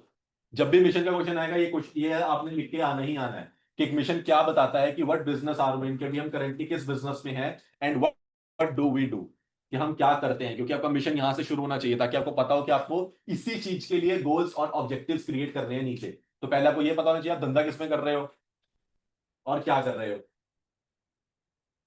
मतलब आप प्रोडक्ट के बारे में जान लो कि आपका प्रोडक्ट क्या है, किस बिजनेस में हो, और उस प्रोडक्ट का आप क्या करते हो। क्या आप ट्रेडर हो, या आप बनाते हो, फिनिश गुड्स वाले हो, रॉ मटेरियल वाले हो, कौन से वाले में हो आप। तो आपको अपने धंधे की इतनी क्लैरिटी होनी चाहिए। क्या क्वेश्चन बोलेंगे मिशन में, what business are we in and what do we do, हम कौन से धंधे में हैं और हम क्या करते हैं। It articulates the reason for the firm's existence within society. और मिशन क्या होता है, मिशन बताता है कि हम इस जो सोसाइटी में, मतलब उस वाले जो धंधे की इंडस्ट्री होगी, कि मेरा उसमें होने का रीजन क्या है। अब क्या का मिशन बता रहा होगा, अगर मान लो मैं किसी प्रोडक्ट का काम कर रहा हूं, उसकी इंडस्ट्री में मैं क्यों, तो उसका आंसर क्या यहां से मिल जाएगा, व्हाट बिजनेस आर वी। तभी वो बोलेगा भाई मैं इसका धंधा करता हूं, तभी इस इंडस्ट्री में एग्जिस्ट करने का मेरा मेरा पॉइंट है ना, कि मैं इस इंडस्ट्री में क्यों, क्योंकि मैं इस प्रोडक्ट का धंधा करता हूं। तो वो आपके लिए क्या क्रिएट करके देता है, एक रीजन आपके एग्जिस्टेंस का। और design to help potential share holders and investors clearly understand the company's purpose. तो अब क्या होते हैं, बहुत सारे स्टेक होल्डर्स होंगे कंपनी में, कोई एक तो होगा नहीं। आप जो दो बंदे जिसको हम स्टार्ट, जो भी मतलब डायरेक्टर्स होते हैं जो स्टार्ट करते हैं धंधे को, अगर मैं उनको हटा दूं, अगर तो उसके अलावा जो लोग आपसे साथ में जुड़ते हैं, जो उस वाले लेवल पे, बैंक्स हो गए, ऑर्गेनाइजेशंस होगी अलग अलग, सप्लायर्स हो गए, अब वो सारे भी आपके स्टेक होल्डर्स तो होते हैं। पर उन स्टेक होल्डर्स को तो आपकी कहानी नहीं पता होगी कि आपने क्यों शुरू किया था, आपके मन में वो मोटिवेशनल स्टोरी क्या थी, उनको तो नहीं पता होगी। तो उनको बताने के लिए क्या बताना पड़ता है आपको, आपको ये मिशन उन्हें पढ़ाना पड़ता है जो डिजाइन करता है क्या, potential share holders and investor clearly understand कर पाए कंपनी का क्या है, पर्पस क्या है। तो स्टेक होल्डर्स वो बोले नहीं जो कंपनी को शुरू करते हैं, उन्हें तो पता था। जिन्होंने धंधा शुरू किया था वो एक होंगे, दो होंगे, तीन लोग होंगे, जिन्होंने सोचा था ये आइडिया, उनको पता था ये हम क्यों कर रहे हैं। लेकिन जब धीरे धीरे लोग ऐड होने लगे, तो उन लोगों को तो नहीं क्लैरिटी थी। उन लोगों को तो आपने बताया होगा, वो बताया कैसे जाता है, मिशन से। आप उनके सामने कहते हो सर मैं आपको अपना मिशन भेज रहा हूं, आप उसको देख लो, आपको समझ आ जाएगा हम किस पर्पस के लिए जुड़ रहे हैं। समझ आई। विजन से वो क्या समझाएगा, उसे फोन पे ये तो समझा सकता है सर कुछ ऐसा करना है बड़ा, कि बस मतलब ना मार्केट इस चीज की एग्जिस्ट ना करती हो, कुछ ऐसा बड़ा करना है। वो कहेगा यार ठीक है तेरा आइडिया अच्छा लग रहा है, बता क्या करने वाला है। तो कहेगा सर मैं भेजता हूँ आपको क्या क्या करने वाले हैं। तो वो जो भेजता है, वो व्हाट्सएप में जो मैसेज भेजेगा, वो क्या भेजेगा, अपने मिशन भेजेगा कि सर ये सोच रहा हूं मैं करने की। तो क्या है, वो हमारे पोटेंशियल शेयर होल्डर्स के लिए कंपनी के पर्पस को समझाने के लिए भी, एक्सप्लेन करने के लिए भी क्या दिया जाता है सामने से, मिशन स्टेटमेंट दी जाती है कि सर ये मेरी मिशन स्टेटमेंट है, आप इसको रीड करोगे आपको समझ आ जाएगा। क्योंकि उससे क्या क्या समझ आ जाएगा, कि किस बिजनेस में हूं मैं, उससे ये भी समझ आ जाएगा कि हम क्या करने वाले हैं, क्या करते हैं। उससे ये भी समझ आ जाएगा कि मेरा रीजन क्या है इसको एग्जिस्ट करने का, मैं क्यों करना चाहता हूं, और आपको ये भी समझ आ जाएगा कि मेरा पर्पस क्या है। क्या एक मिशन स्टेटमेंट सारा काम करके दे रही है एक साथ। किसी भी नए बंदे को जोड़ना होगा, अगर उसे इतना समझा दोगे तो उसे पता चल जाएगा आप क्या करते हो। तो समझ आई, विजन को प्रूव करने के लिए क्या लगती है, मिशन स्टेटमेंट लगती है। चलो दोबारा से, क्या क्या करता है मिशन स्टेटमेंट के लिए, यहीं से बनाएंगे पॉइंट्स। पहला पॉइंट नंबर पे, what business are we and what do we do. दूसरा, रीजन क्या है मेरे को उसको करने का, बिल्कुल। तीसरा, तीसरे याद किसे रखेंगे इससे, कम पर्पस बताती है वो किसको, जितने भी हमारे शेयर होल्डर्स और इन्वेस्टर्स होंगे उन सबको पर्पस बताती है। अब मेरे को अगर इस मार्केट में ये मान लो लिस्ट हो गई कल, और मुझे इन्वेस्टर बनना है इसका, मुझे पैसा लगाना है इसमें, तो भाई मेरे को पहले क्या समझ आना चाहिए कि हम क्या कहते हैं। कोई बंदा भी होता है यार फंडामेंटल चेक कर ले और ये चेक कर ले कि धंधा कंपनी करती क्या है, यही बोलता है ना सामने वाला। किसी भी आप अच्छे बंदे से एडवाइस लोगे तो फंडामेंटल स्ट्रांग होने चाहिए और कंपनी का विजन बहुत क्लियर हो, यार कंपनी करना क्या चाहती है। कोई बंदा कहे यार वो सोलर पैनल्स में आई अच्छा करना चाहती है, तो डेफिनेटली अगर उसका पर्पस मुझे अच्छा लगेगा तो मैं उस कंपनी के लिए क्या दिखाऊंगा, अपना इंटरेस्ट दिखाऊंगा। Yes no. सर दूसरा, दूसरा वो फोकस करती है on the present scope that who we are now. अब बात ये आती है कि आपको इतना बता देना कि हमारा पर्पस क्या है, हम क्या करना चाहते हैं, ये सब तो सामने वाला इंटरेस्ट होगा जानने में, लेकिन वो ये भी इंटरेस्टेड होगा जानने में कि भाई अभी तू खड़ा कहाँ है। उन्हें बता तो दिया कि तू ये करना चाहता है, बट अभी हमारी कौन सी सिचुएशन है, are we at the point zero, और are we at point one, और are we at point two, कहां तक पहुंच गए हम। तो a company's mission statement typically concentrates on its current business को बताएगा। सर मैं आपको ये बता रहा हूं अभी मेरे पास क्या क्या है, मतलब इट ब्रॉडली डिस्क्राइब्स मेरी प्रेजेंट कैपेबिलिटी क्या है, मेरा कस्टमर फोकस क्या है, कौन कौन सी एक्टिविटीज हम अभी प्लान कर रहे हैं, बिजनेस का मेकअप हम कैसे करेंगे, embodying who we are and what we do right now, मतलब अभी हम हु वी आर और व्हाट वी डू पे क्या कर रहे हैं, लगे हुए हैं, काम कर रहे हैं, इन सारे एरियाज में काम कर रहे हैं। तो इसलिए हमें अपने मिशन के साथ साथ क्या बताना पड़ता है। पहला क्वेश्चन क्या था, what business are we in and what do we do, क्या यहाँ पे भी वही आ रहा है, यही आ रहा है। तो ये प्रूव करने के लिए भी क्या लगता है, मिशन ही लगता है। तो सिंपल है, तो अभी मुझे क्या बताना पड़ता है, मैं किस बिजनेस में हूं और हु वी आर, अभी हम करंटली किस सिचुएशन में खड़े हैं। तो मेरे को अपना करंट बिजनेस स्कोप बताना पड़ेगा, मेरी प्रेजेंट कैपेबिलिटीज, कस्टमर का फोकस क्या है, एक्टिविटीज क्या है, और बिजनेस के लिए मेरा मेकअप क्या चल रहा है, मतलब मैं बिजनेस को कैसे मोल्ड कर रहा हूं, कैसे बना रहा हूं, क्या मैंने किसी की मदद ली है, क्या मैं पैसा बाहर से उठा रहा हूं, क्या मैं QIBs के पास गया हूं, क्या मैं स्टार्टअप्स वालों के पास गया हूं, क्या मैं एंजल इन्वेस्टर से पैसा उठाने लगा हूं। तो वो मैं सब कुछ बताता हूं, वो मेरा किस में आता है, बिजनेस मेकअप में, कि मेरा बिजनेस मेकअप किस तरीके से प्लान हो रहा है, what is my next plan, मेरा नेक्स्ट मूव क्या होगा। ये भी आप बता के चलते हो कि सर मैंने ना एंजल इन्वेस्टर्स को डाल रखा है, पिच कर रखी है, hoping for this much amount of money कि वो मेरे को रेज करके दे देंगे। तो ये मेरा नेक्स्ट मूव है। तो उससे सामने वाले को क्या आएगी, उससे स्टेक होल्डर को लगेगा हाँ यार, मतलब अगर यहाँ तक पहुंच गया है तो होपफुली कुछ पॉजिटिव होगा, और वो उसके बेसिस पे अपना डिसीजन बता देगा कि यार अगर तेरे पास पहली फंडिंग आ गई तो I am in, don't worry. तो इस तरीके से आपके मिशन स्टेटमेंट से आप क्या लेके आते हो, और लोगों को लेके आते हो जोड़ने के लिए, स्टेक होल्डर्स, सप्लायर्स बनाओगे, लोग बनाओगे, मार्केट बनाओगे, तो वो कहां से बनेगी, आपकी मिशन स्टेटमेंट से बनती है। क्लियर, दो क्वेश्चंस क्लियर हैं।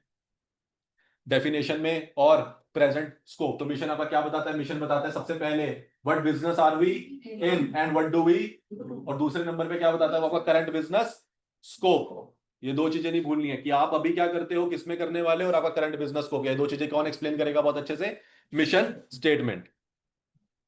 क्लियर है ऊपर वाला, मार्क्ड ऑलरेडी, वर्ड मार्क्ड है, जो जो चाहिए था, आई थिंक आपको जरूरत नहीं पड़ेगी। चलो फिर आता है सर क्या, इंपॉर्टेंस ऑफ, अब देखो इंपॉर्टेंस ऑफ मिशन स्टेटमेंट को कितने प्यारे तरीके से पूछा गया। पूछा गया why should an organisation have a mission.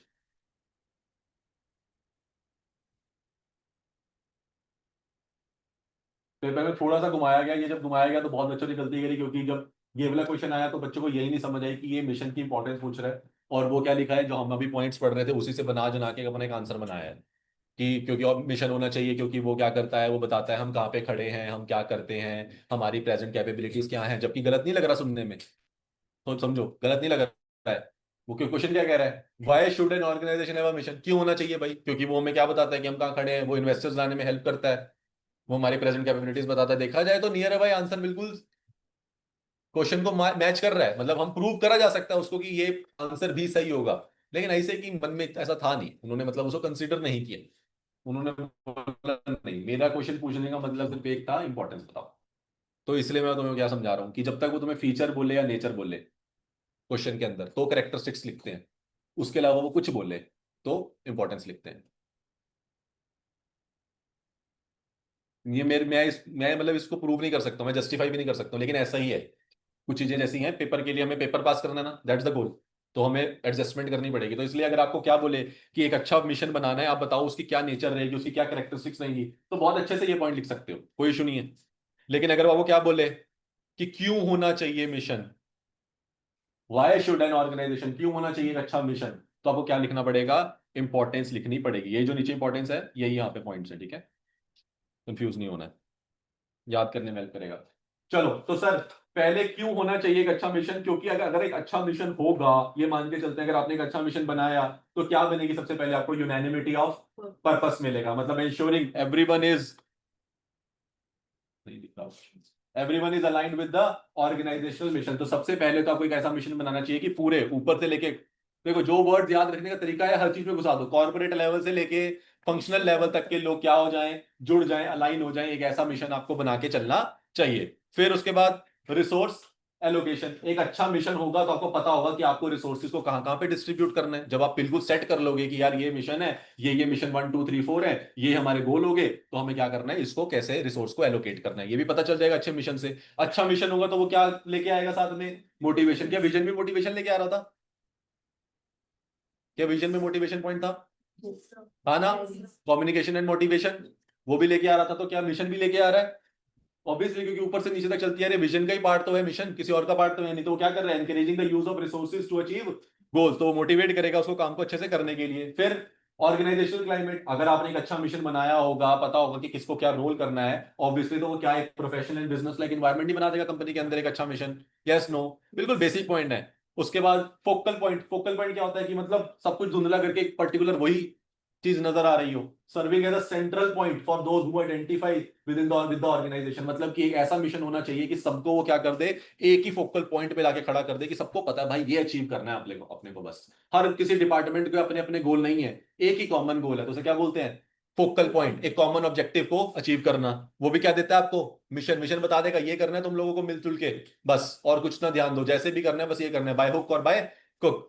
फिर एक अच्छा मिशन क्या करता है, टास्क असाइनमेंट करने में हेल्प करता है। जो भी आपने छोटे छोटे ऑब्जेक्टिव्स बनाए हैं मिशन में, जो जो लिखा हुआ है आपने उसे ट्रांसलेट करेगा छोटे छोटे क्या करने में, प्लान करने में, प्लान बोलो, ऑब्जेक्टिव बोलो, गोल बोल लो। एंड ऑफ द डे क्या कर रहे हैं, टास्क एलोकेशन करके दे देगा आपको, कि मिशन बता देगा कि भाई हर किसी को क्या क्या टास्क करना है। डिपार्टमेंट नंबर 1 2 3 ये करेंगे production, department number 4 5 6 functional handle करेंगे, ये सब इंप्लीमेंटेशन हैंडल करेंगे, सब कौन दे रहा है, एक अच्छा मिशन बना के दे देगा।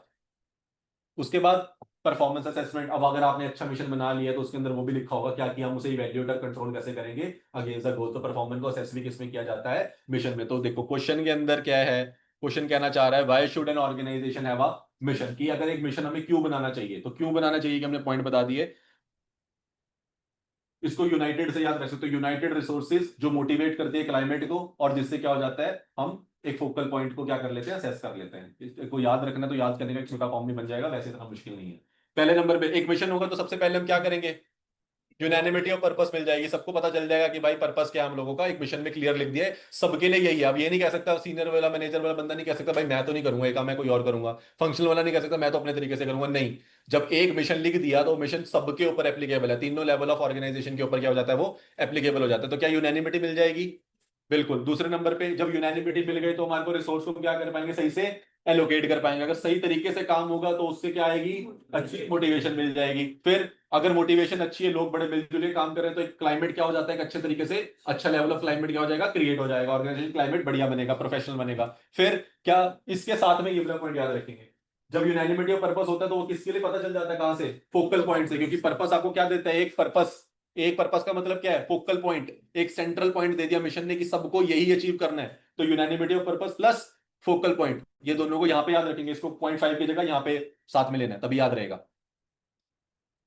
रहेगा ना ऐसे याद, यूनानिमिटी ऑफ पर्पस का मतलब और फोकल पॉइंट का मतलब मिलता जुलता ही लग रहा है ना। जिस फोकल पॉइंट को आपने अचीव करना है उसके लिए क्या है आपका, यूनानिमिटी ऑफ पर्पस है।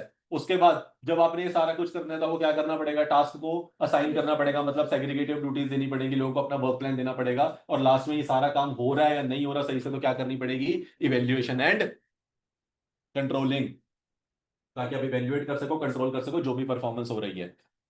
अब इन्होंने यहाँ पे एक बहुत अच्छी चीज करी, 1.5 साल 2 साल पेपर के बाद, शायद 2018 पता नहीं 19 19 में क्वेश्चन को बदल दिया। कह रहे how organisational goals can be achieved, दोनों का सेम आंसर है, बता। पहले क्वेश्चन आया मिशन पे, क्योंकि अगर तुम सही में सोचो ना, वापस आता हूं, क्या एक गोल के लिए यूनानिमिटी ऑफ पर्पस चाहिए, सबको एक गोल पे काम करना होता है। क्या गोल के लिए आपको सही तरीके से रिसोर्स को एलोकेट करना पड़ेगा अचीव करने के लिए। क्या गोल अगर अच्छा होगा तो मोटिवेशन आएगी टू अचीव, खुद ही लिख रहा है वो तो। क्या है, गोल के लिए अच्छा क्लाइमेट चाहिए अचीव करने के लिए। क्या टास्क असाइनमेंट होनी चाहिए कि कैसे गोल करना है, उसके लिए भी वर्क प्लान चाहिए। क्या गोल के लिए भी आपको इवेल्युएट और कंट्रोल करना पड़ता है। तो देखा जाए तो मिशन और गोल में कोई लंबा चौड़ा फर्क तो है नहीं। जो ही मिशन होता है उसके ही हम छोटे छोटे क्या बनाते हैं, गोल बनाते हैं।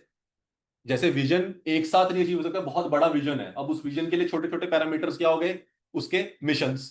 अब मिशन अपने आप में एक बहुत बड़ा हो गया तो उसके छोटे छोटे क्या हो गए, goals and objectives. Are you getting my point. तो इसलिए अगर वो आपसे क्या पूछता है, चाहे वो मिशन की इंपॉर्टेंस पूछे चाहे वो गोल की इंपॉर्टेंस पूछे, क्या आंसर सेम आएगा। हेलो, हाँ जी दादा।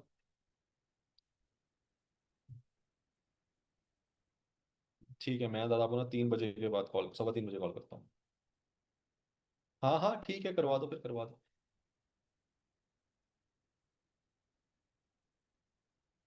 हाँ, तो मिशन होगा या फिर क्या आएगा, गोल के बारे में पूछे कैसे अचीव होगा, क्या होना चाहिए, एक अच्छा मिशन क्या होता है, उसकी इंपॉर्टेंस जैसे आपको नजर आएगी, तो क्या यही वाले पॉइंट हमें क्या करने हैं, लिख के आने हैं, इसमें से कुछ नहीं बदलना है। तो इसलिए गोल का क्वेश्चन आए तो भी यही, और मिशन का क्वेश्चन आए तो भी यही लिखना है। Are we clear? मार्क करो अच्छे दोनों वर्ड्स को, गोल को भी और मिशन को भी। ऊपर उसके लिखो इंपॉर्टेंस आए।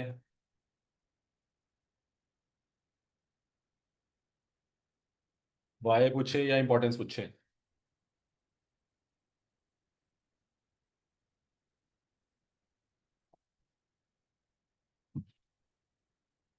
क्लियर? पक्का? चलो एक बारी बता देंगे जरा क्या क्या पढ़ा है हमने मिशन और गोल के इंपॉर्टेंस में। पहला, यूनानिमिटी ऑफ, वो किसके थ्रू आता है हमारे पास, फोकल पॉइंट के थ्रू। तीसरा, चौथा, पांचवा, क्लाइमेट। छठा, साथ में लास्ट में क्या करेंगे उसको, evaluate and essentials of a vision. Essentials of vision,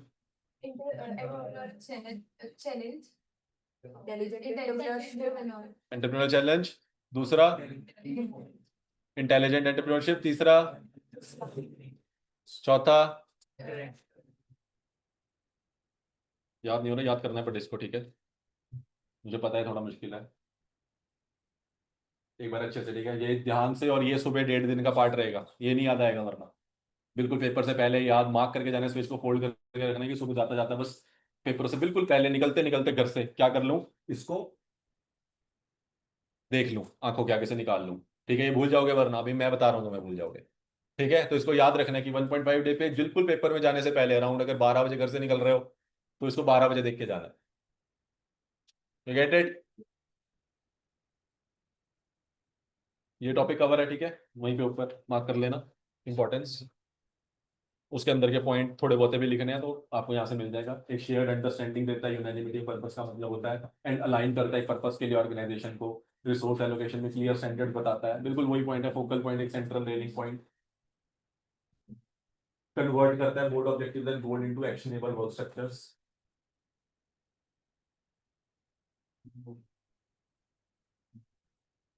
चलें आगे? चलो जल्दी जल्दी खत्म करना है इसको आज हमने, चलो। सर मिशन के बारे में हमने क्या पढ़ा तक, मिशन क्या होता है ये समझ लिया, मिशन के बारे में हमने ये पढ़ लिया कि इंपॉर्टेंस क्या होती है मिशन की, या क्यों मिशन जरूरी होता है एक ऑर्गेनाइजेशन के लिए, क्यों अच्छा मिशन चाहिए, कैसे भी बोल लो, वो बोले पॉइंट समझ लिए। यहां तक तो हमारा हो गया क्लियर। अब आता है क्या, स्ट्रेटेजिक इंटेंट में मिशन के की क्वेश्चंस, क्या कैरेक्टरिस्टिक्स, किस तरीके से मिशन को होता है। डायरेक्ट क्वेश्चन इस पे नहीं आता, लेकिन अगर केस स्टडीज बननी है तो मतलब इन वाले छोटे छोटे छुटपुट एरियाज का क्या किया जाता है, यूज किया जाता है, इसलिए जरूरी है।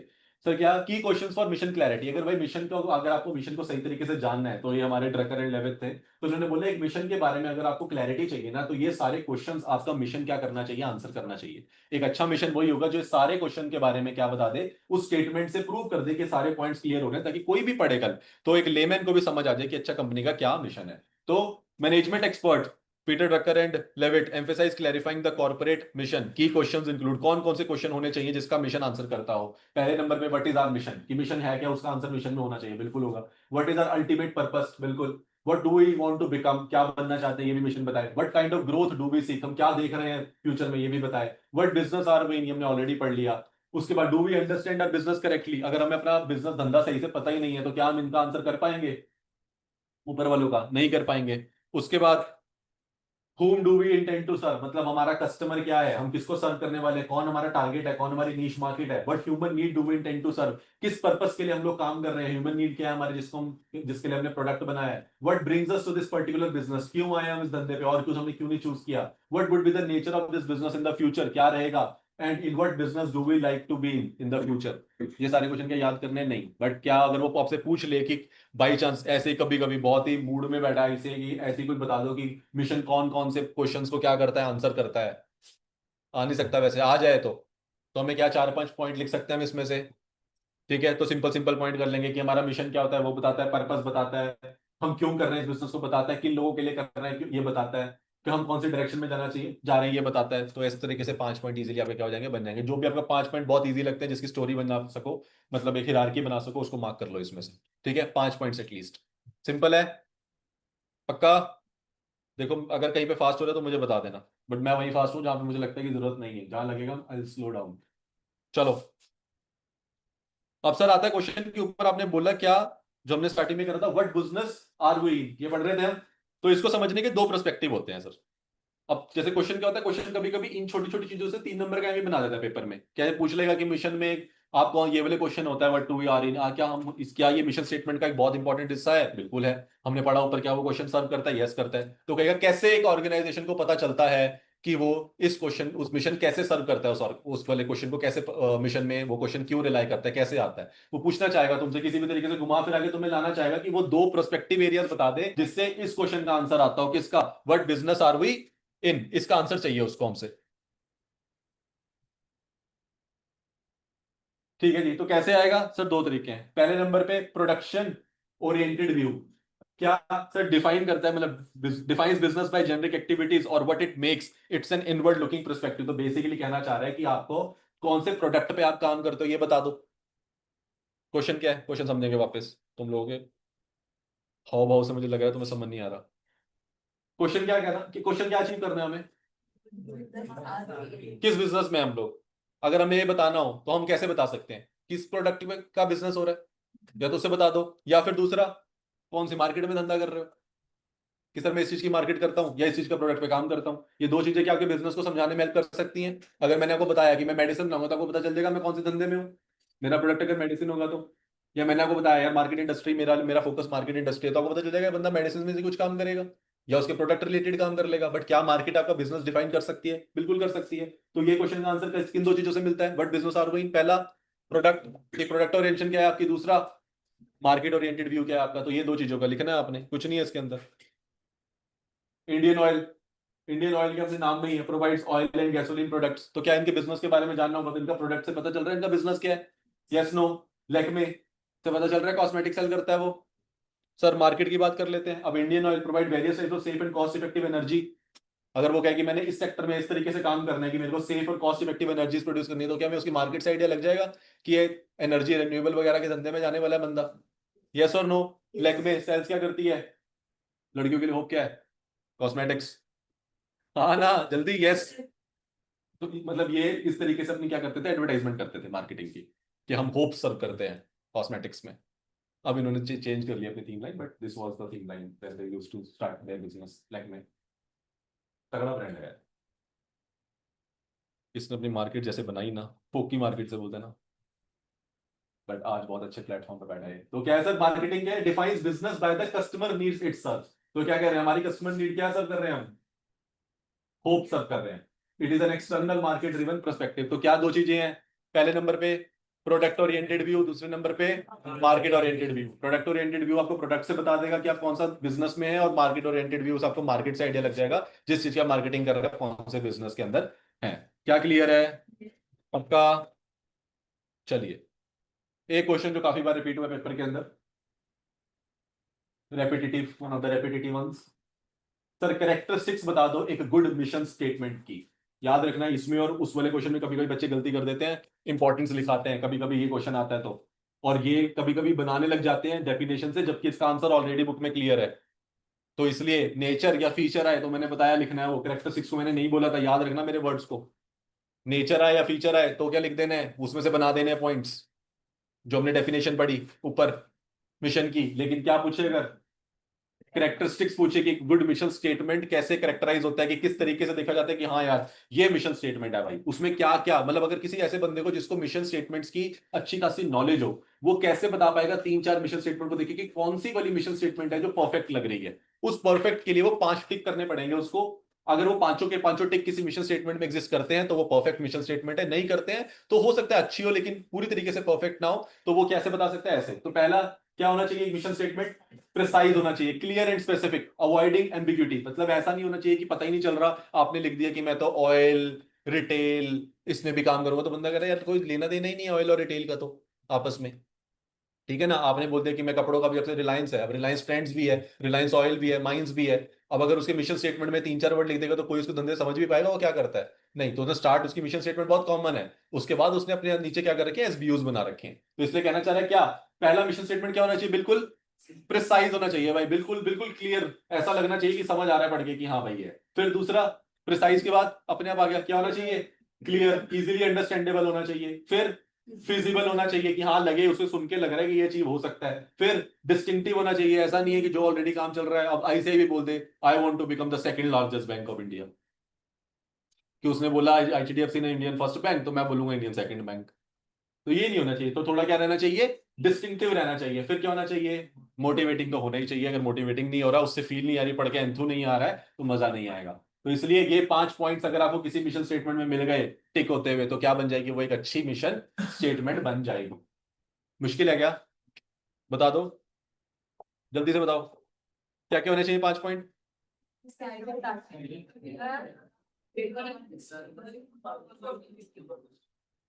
बहुत बढ़िया। ये अभी पहला दिन है, इससे थोड़ा मुश्किल हो रही है, वरना तो रट जाएगा, टेंशन नहीं लेनी है।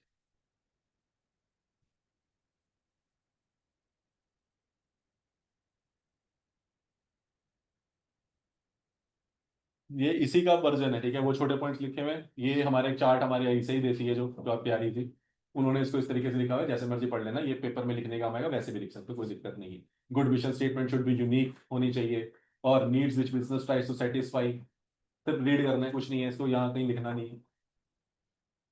बट इसका क्वेश्चन उन्होंने कैसे बना रखा है, ऐसे बना रखा है, इसलिए मैंने यहाँ डाल दिया, खुदा ना खास्ता हम कुछ छोड़े ना, इस वजह से कि वो कह रहा है points must be consider while writing a mission statement of a company. यार कह रहा है कि आप कौन से पॉइंट्स को कंसीडर करोगे जब आप राइट कर रहे होगे एक मिशन स्टेटमेंट। क्या अगर हम इसको इस तरीके से लें तो क्या बात बन तो रही है, यार मैं ये चेक करूंगा, ये पॉइंट्स को कंसीडर करके चलूंगा कि प्रिसाइज निकले, क्लियर निकले, फिजिबल निकले, डिस्टिंक्टिव निकले, मोटिवेटिंग निकले। यही मेरे पॉइंट्स है, यहाँ पे भी वो ऐसे ही कहना चाह रहा है, बस हल्का सा फर्क, कुछ ऐसा फर्क नहीं है। वो भी लिख सकते हो आप, आंसर बिल्कुल सही है। क्या कह रहे हैं, to establish the special identity of the business, one that typically distinct it from the other similar position. तो क्या कह रहे हैं, डिस्टिंक्ट, क्या हमारे पास डिस्टिंक्टिव नहीं था, है कि नहीं, तो इसलिए क्या कह रहा हूं, सेम आंसर, सिर्फ दूसरे वाले में क्या कह रहा है, needs which business tries to satisfy, customer group it wishes to target, and the technologies and competencies it uses, and the activities it performs। क्या कहना चाह रहा है, फिजिबल होना चाहिए, मतलब अचीव करे, जो रियलिस्टिक आपको लग रहा है, जो चीज अचीव हो सकती है, उसी के लिए आप मिशन को बनाना। तीसरा क्या कह रहा है, शुड बी यूनिक होना चाहिए। चौथा क्या कह रहा है, the mission of a company should not to make profit, surpluses may be required for survival and growth but cannot be a mission of a company। मतलब ये एक लाइन है जो वैसे चलती है, ने यहाँ पे डाल दी कि क्या, कि सिर्फ प्रॉफिटेबिलिटी आपका हमेशा टारगेट नहीं होता है, आप प्रॉफिटेबिलिटी से हमेशा बिजनेस बना लोगे, बिजनेस सिर्फ प्रॉफिट से डिफाइन नहीं होता है, उसकी कोर वैल्यूज कैसी हैं, वो बिजनेस किस तरीके से आप चला रहे हो, मार्केट में आपके सेंटीमेंट्स कैसे हैं लोगों को लेके आपके बिजनेस को, ठीक है ना। जैसे बीच में वो एक प्रोडक्ट आया था जिसने काफी सारे केसेस आए थे, जो फेस पे लगाने में, वो मामा अर्थ के बारे में कितनी नेगेटिविटी हो गई थी कि उससे प्रोडक्ट पे लोगों ने कंप्लेंट करी थी। तो अगर ऐसे सेंटीमेंट्स आपके बिजनेस आ रहे हैं, तो वो प्रॉफिट मेकिंग ऑर्गेनाइजेशन तो बहुत तगड़े लेवल पे है, बहुत मोटा पैसा छापा उन्होंने, कोई no doubt about it. But क्या उनके मार्केट सेंटीमेंट्स नेगेटिव थे, बीच में लोग लेना नहीं चाह रहे थे, बहुत कस्टमर क्लास ने छोड़ा, तो वो क्या नहीं होना चाहिए, वो आपके मिशन का ऐसा कुछ नहीं होना चाहिए कि आपको ये दिखे कि यार आप तो प्रॉफिट कमाने के लिए बैठे हो। मतलब आपकी वैल्यूज भी नजर आनी चाहिए, आपके प्रिंसिपल्स भी नजर आने चाहिए। तो क्या हम ये वाले पॉइंट लिख के आ जाएंगे, ठीक है, वहां पे लिख दो सामने इस सेम आंसर, मैंने लिखा नहीं है शायद, यहाँ पे डाल देंगे कि सिमिलर आंसर टू करेक्टरिस्टिक्स।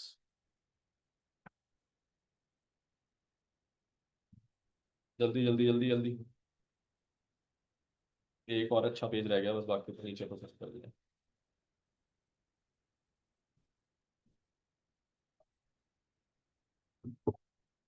क्या विजन मिशन क्लियर है, दो टॉपिक खत्म हुए हैं अभी हमारे, सिर्फ विजन और मिशन क्लियर है पूरा। सर अब तीसरा आता है कि सर हमने विजन बना लिया, मिशन बना लिया, अब उस मिशन में हमने बातें तो बहुत बड़ी बड़ी करी, क्या करने वाले हैं, क्या पर्पस है, मतलब ये सोचो कितने बड़े बड़े वर्ड है, ये हमारा पर्पस है, हम ऐसा कुछ करने वाले हैं। अब ऐसा कुछ करना से बिजनेस नहीं चलता है, उसको आपको ब्रेक डाउन करके देना पड़ेगा बिल्कुल पर्टिकुलर में, कि कैसे कैसे वो चीज आप करने वाले हो, कि हम सेल्स को ऐसे बढ़ाने वाले हैं, प्रॉफिट को ऐसे बढ़ाने वाले हैं, इस डायरेक्शन में ऐसे जाने वाले हैं। अब आपको वो जो आपने बड़े बड़े मिशन तैयार कर लिए, बड़ी बड़ी बातें कर ली, अब उस बातों को किस में लेके आओ, एक्शनेबल आइटम्स में लेके आओ। एक्शनेबल आइटम्स में जो हम ब्रेक डाउन करते हैं मिशंस को, तो उसे क्या बोला जाता है, गोल्स एंड ऑब्जेक्टिव्स। अब आप कहते हैं भाई अब एक्चुअली में गोल बना जो हम अचीव कर सकते हैं, जिसको हम क्वांटिफाइबल टर्म्स में दिखा सकते हैं लोगों को, तो अब हम क्वांटिफाई करेंगे चीजों को।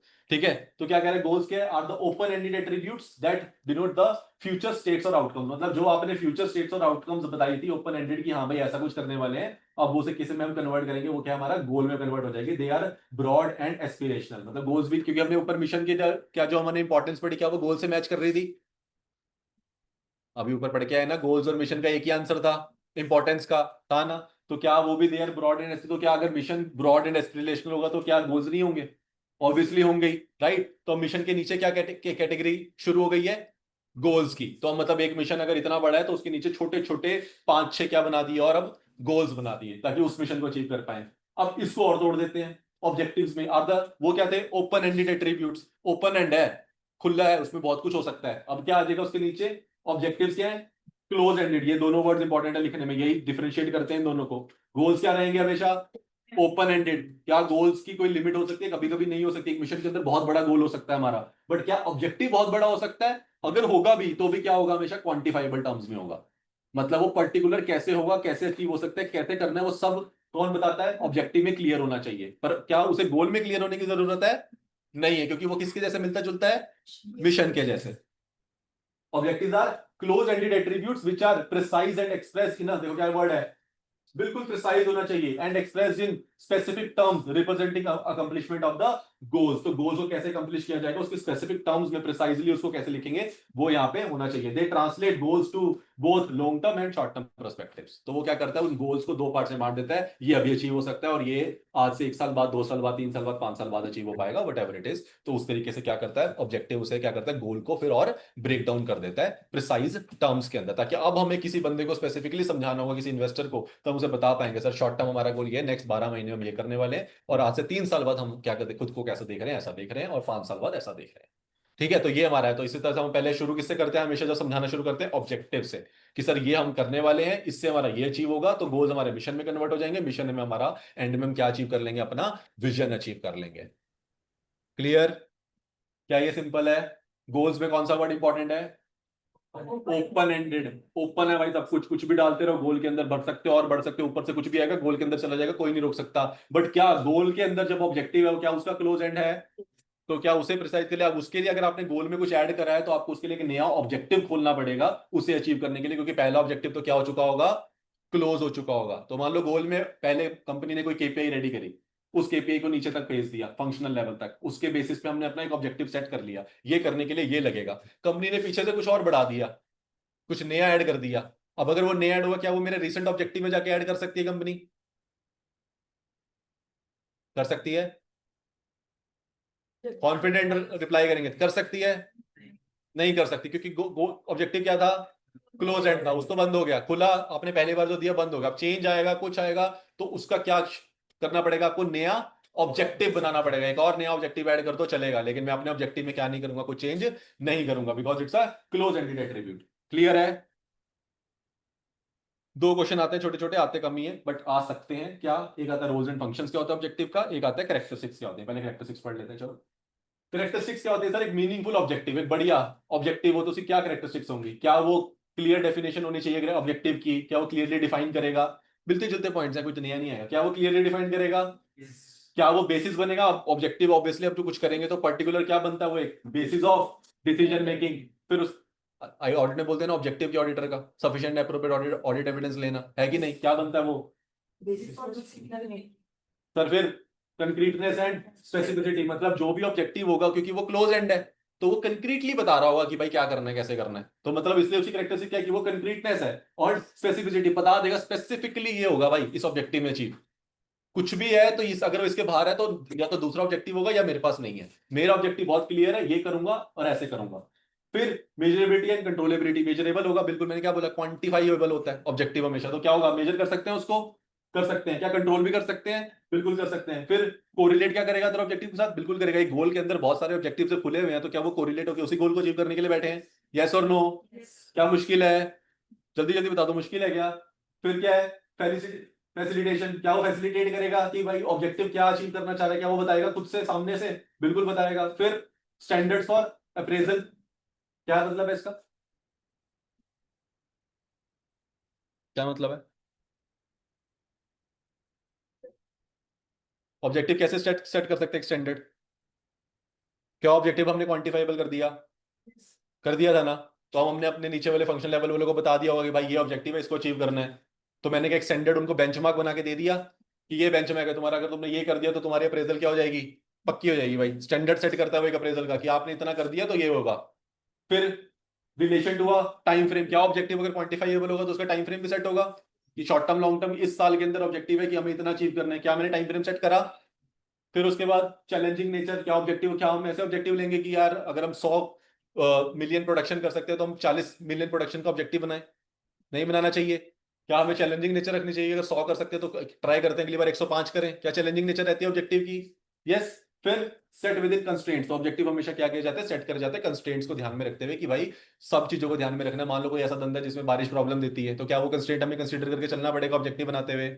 यस। मार्केट कभी कभी डंप हो जाती है या हमारा सिर्फ समर में ही काम चलता है, विंटर में नहीं चलता, whatever the reason is, but क्या वो एक कंस्ट्रेंट की तरह आ सकता है हमारे ऑब्जेक्टिव में? यस। तो क्या है, ये सारी हमारी क्या है, तो क्या आपको सारी लिखनी है? नहीं, any 5 what ever you like, कोई भी 5 याद कर लेंगे। पर ऑब्जेक्टिव होना चाहिए, वो बेसिस बनता है, वो बहुत कंक्रीट होता है, वो ऑर्डर के साथ कोरिलेट करता है, चैलेंजिंग होना चाहिए, टाइम फ्रेम पे बाउंड होना चाहिए, क्लियरली डिफाइन होना चाहिए, एनीथिंग यू लाइक, जो भी आपको 5 पॉइंट अच्छे लग रहे हैं। क्या सिंपल है? ये बहुत ज्यादा याद करना पड़ेगा क्या इसको? एनीबडी फील्स लाइक इट कि सर मैं भूल सकता हूँ या कुछ है? बता सकता है, मतलब open and question. Case study में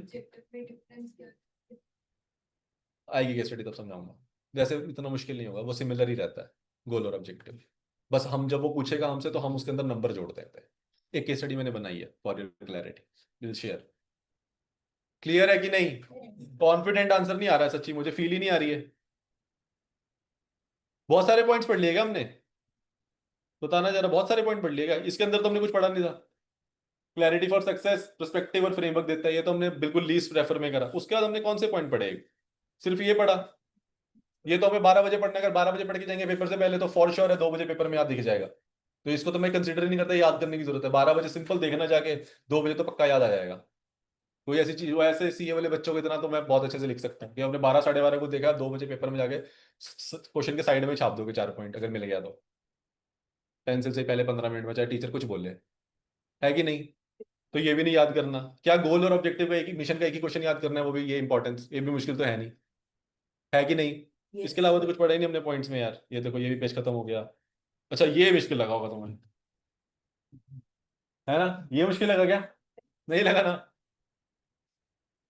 बस फिर तो खत्म हो गया, फिर मैंने इसका मतलब कुछ नहीं कराया आज। चलो सर, एक अच्छे गोल्स और ऑब्जेक्टिव्स के रोल्स या फंक्शंस भी बता दो सर, कि किस रोल के लिए ऑब्जेक्टिव बनाए जाते हैं, क्या फंक्शन परफॉर्म करता है। तो परफॉर्मेंस टारगेट्स, अब रोल क्या रहेगा, ऑब्जेक्टिव हमने क्यों सेट करा है, अगर हमारी कोई परफॉर्मेंस का हमने कोई टारगेट बना दिया, क्या the result and outcome an organization wants to achieve, क्या उसी के लिए ऑब्जेक्टिव बनाया जाता है? ऑब्जेक्टिव का मतलब क्या, उसका रोल क्या है कि भाई एक आउटकम हमें क्या चाहिए, इससे हम क्या टारगेट सेट कर रहे हैं जिसको हमें अचीव करना है। पहला point performance target. Second, yardsticks for progress, कि भाई एक यार्डस्टिक की तरह काम करेगा, फंक्शन एज अ मेजर, एक मेजर की तरह काम करेगा ताकि हम क्या कर पाए, इवेल्युएट कर पाए, ट्रैक कर पाए अपनी परफॉर्मेंस को, हमारी प्रोग्रेस की। हाँ भाई, हमने बहुत कुछ सोचा था, बहुत कुछ बोला हुआ है इन्वेस्टर को, शेयर होल्डर्स को, स्टेक होल्डर्स को पीछे, ये करके देंगे, वो करके देंगे, लॉन्ग टर्म में ये कर देंगे, वो कर देंगे। प्रोग्रेस रिपोर्ट कहाँ है? तो वो कहेगा सर ऑब्जेक्टिव्स वही काम कर रहे हैं, मैं आपको बताता हूँ ये ऑब्जेक्टिव हमारा इतना हो गया, ये हमारा क्या है, ट्रैक है, tracking the performance and the progress. तो किसका रोल है, किसका, ये सबको कौन बताएगा, कंपनी को कौन हेल्प करेगा? ऑब्जेक्टिव हेल्प करेंगे। ऑब्जेक्टिव्स के रोल है, उनके फंक्शंस हैं, क्या करना, पहले नंबर पे परफॉर्मेंस टारगेट्स, टारगेट्स बना के काम करना, काम किस, तो हम क्या करते हैं, गोल्स को ब्रेक डाउन इनटू ऑब्जेक्टिव्स, तो उसे हम टारगेट में क्या कर रहे हैं, ब्रेक कर रहे हैं। फिर यार्डस्टिक्स फॉर प्रोग्रेस, की ट्रैक करने के लिए क्या यूज किया जाता है, ऑब्जेक्टिव्स यूज किए जाते हैं। फिर डायरेक्शन एंड गाइडेंस, क्या ऑब्जेक्टिव जो है हमें पता है ऑब्जेक्टिव क्या अचीव करने के लिए जा रहे हैं। ऑब्जेक्टिव इसलिए बनाए जाते हैं कि ये अचीव करना है भाई शॉर्ट टर्म में, ये अचीव करना है लॉन्ग टर्म में। तो कहीं ना कहीं direction and guidance, provide meaning, sense of direction and guide organization activity, ताकि वो बता दे। हम क्या कहूंगा लोअर लेवल को, अपने जो नीचे मेरे टीम दे रखी होगी मुझे, मैं उन्हें क्या समझाऊंगा, मैं कहूंगा भाई देखो हमारी टीम को ये ऑब्जेक्टिव मिला है, हमें किसी भी तरीके से अपनी सेल को इस वाले महीने से लेकर अपने क्वार्टर में 20% से ज्यादा बढ़ाना है। जो मैंने ये वर्ड बोला ना, 20% से ज्यादा बढ़ाना है, क्या मैंने क्वांटिफाई कर दिया? उसी क्वांटिफिकेशन को क्या कहते हैं? यही तुम्हें पेपर में ढूंढना है। पेपर में वो तुम्हारे को ये कह देगा क्या, कि गोल को बना के दे दो मुझे ऑब्जेक्टिव में, वो तुम्हें लाइन लिख देगा कि कंपनी एक अच्छे रेवेन्यू को एस्टिमेट करके बैठी है, बस आपने उसे लिखते हुए क्या कर देना है कि कंपनी के एस्टिमेट में डाल दो एक नंबर, क्या कंपनी एस्टिमेट करके बैठी है, और अगर कंपनी 50% के आसपास अपना रेवेन्यू बढ़ा लेती है तो वो उनका एक ऑब्जेक्टिव अचीव हो जाएगा। That becomes your goals to objective. जैसे ही आपने उसके अंदर एक नंबर डाला, गोल किस में कन्वर्ट हो जाता है? ऑब्जेक्टिव में कन्वर्ट हो जाता है। तो पहले नंबर पे आप टारगेट अचीव करने में, क्या टारगेट अचीव करने, क्या रिजल्ट आप एक्सपेक्ट कर रहे हो, ये किसका फंक्शन रोल है? ऑब्जेक्टिव का। फिर उसके बाद यार्डस्टिक्स हमारे प्रोग्रेस की, कि कैसे हम ट्रैक करेंगे परफॉर्मेंस को, हमारी प्रोग्रेस क्या चल रही है, वो भी कौन बताता है? ऑब्जेक्टिव का रोल है। फिर उसके बाद डायरेक्शन एंड गाइडेंस, डायरेक्शन और गाइडेंस प्रोवाइड करता है, किस एरिया में जाना है, कैसे जाना है, क्या एक्टिविटी परफॉर्म करनी है। और लास्ट में किसकी तरह काम करता है? बेंचमार्क। क्या हमने बेंचमार्क पहले से बनाया था कि ये टारगेट है कि हम अगले महीने 20% सेल बढ़ाएंगे? क्या मेरा बेंचमार्क था? तो यहां से उल्टा शुरू करो। ऑब्जेक्टिव सबसे पहले किसका काम करते हैं? बेंचमार्क का। फिर उसके बाद उसके क्या मदद देते हैं कि कैसे अचीव होगा, उसकी डायरेक्शन देते हैं। फिर उसकी, और लास्ट में क्या अचीव हो जाता है? क्या सिंपल है, मार्क करो इसको, ऐसे है होना ऊपर की तरफ। हमेशा पॉइंट्स याद करने का तरीका होता है उसकी हिरार्की। कभी भी रट्टा नहीं लगा सकते आप। एसएम में इतने पॉइंट्स हैं, अभी तुम पहले चैप्टर पे हैं, सोचो 5 चैप्टर तक जाते जाते तो पता नहीं कितने क्वेश्चन हो जाएंगे जिसके पॉइंट्स पॉइंट्स पॉइंट्स पॉइंट्स हो जाएंगे, और कितनी तुम्हारे को मैं टेक्निक्स दे दूंगा याद करने की, या मेमोरी वो दे दूंगा कि हाँ हाँ इसको APSCD से याद कर लो, इसको ये याद कर लो। कितने तुम लोग कर लोगे? और ऐसे नहीं होता है। बहुत बेसिक सा तरीका है वो कहना कि हाँ हाँ मेमोरी टेक्निक्स बना दो और याद हो जाएगा। स्टोरी लाइनिंग याद रह सकती है, यस। या दूसरे नंबर पे आपको एक हिरार्की याद रह सकती है। जब आपकी अंडरस्टैंडिंग अच्छी होगी, आपकी हिरार्की बन जाएगी। बिल्कुल सिंपल है। आप ऑब्जेक्टिव की बात करो, ऑब्जेक्टिव सबसे पहले क्या काम करेंगे मेरे लिए? मेरा बेंचमार्क सेट कर देंगे। जैसे ही मेरा बेंचमार्क सेट हो गया, मुझे उस बेंचमार्क को कैसे अचीव करना है उसकी डायरेक्शन दे देंगे। जैसे ही मेरे को डायरेक्शन मिल गया, मेरे पास 2 स्टेप है कि वो डायरेक्शन मेरी अचीव हो रही है या नहीं हो रही है, उसको मैं ट्रैक करूं। यार्ड सिक्स की तरह से काम कर देंगे। और लास्ट में क्या है, वो मेरा एंड में जो मुझे अचीव करना है, टारगेट है मेरा। क्या बहुत मुश्किल है याद करना? मैं तुम्हें बना के देता हूं, उसका PYDP याद रख लेना, क्या होगा उससे? तुमको वैसा इससे अच्छा तो रहने ही देते हैं, हम यही ऐसे याद कर लेते हैं। सर ये PYDP भूल जाएंगे पेपर में। फिर आप प्यारा सा क्वेश्चन है, खुद ही बन जाएगा, वैसे मुश्किल नहीं है सर। क्या है, अभी हमने बात करी थी ऊपर शॉर्ट टर्म और लॉन्ग टर्म की। तो वो कह रहे हैं सर लॉन्ग टर्म ऑब्जेक्टिव्स भी हो सकते हैं to achieve long term prosperity. Strategic planners commonly establish long term objective in 7 areas. तो क्यों कहते हैं जो जो लॉन्ग टर्म ऑब्जेक्टिव हमारे बनाए जाते हैं वो कौन कौन से एरियाज में बनाए जाते हैं? तो क्या मेरा लॉन्ग टर्म विजन में प्रॉफिटेबिलिटी तो होगा? मैं बिना प्रॉफिट के धंधा करने वाला नहीं, अनटिल अनलेस मैं नॉन प्रॉफिट ऑर्गेनाइजेशन हूं, जो कहने को नॉन प्रॉफिट होती है लेकिन प्रॉफिट कमाती है। प्रैक्टिकली तो यही होता है। ठीक है ना? सही कह रहा हूं मैं कि झूठ कह रहा हूं? Non profit organization is a non profit organization in terms of paper only. It's a full profit making organization called as non profit organization. Earning more than the profit organization called as non profit organization. क्योंकि जब आप नाम में बता रहे हो पैसा नहीं लेता तो सबसे ज्यादा वही लेता है। ठीक है, तो प्रॉफिटेबिलिटी क्या मेरा होगा?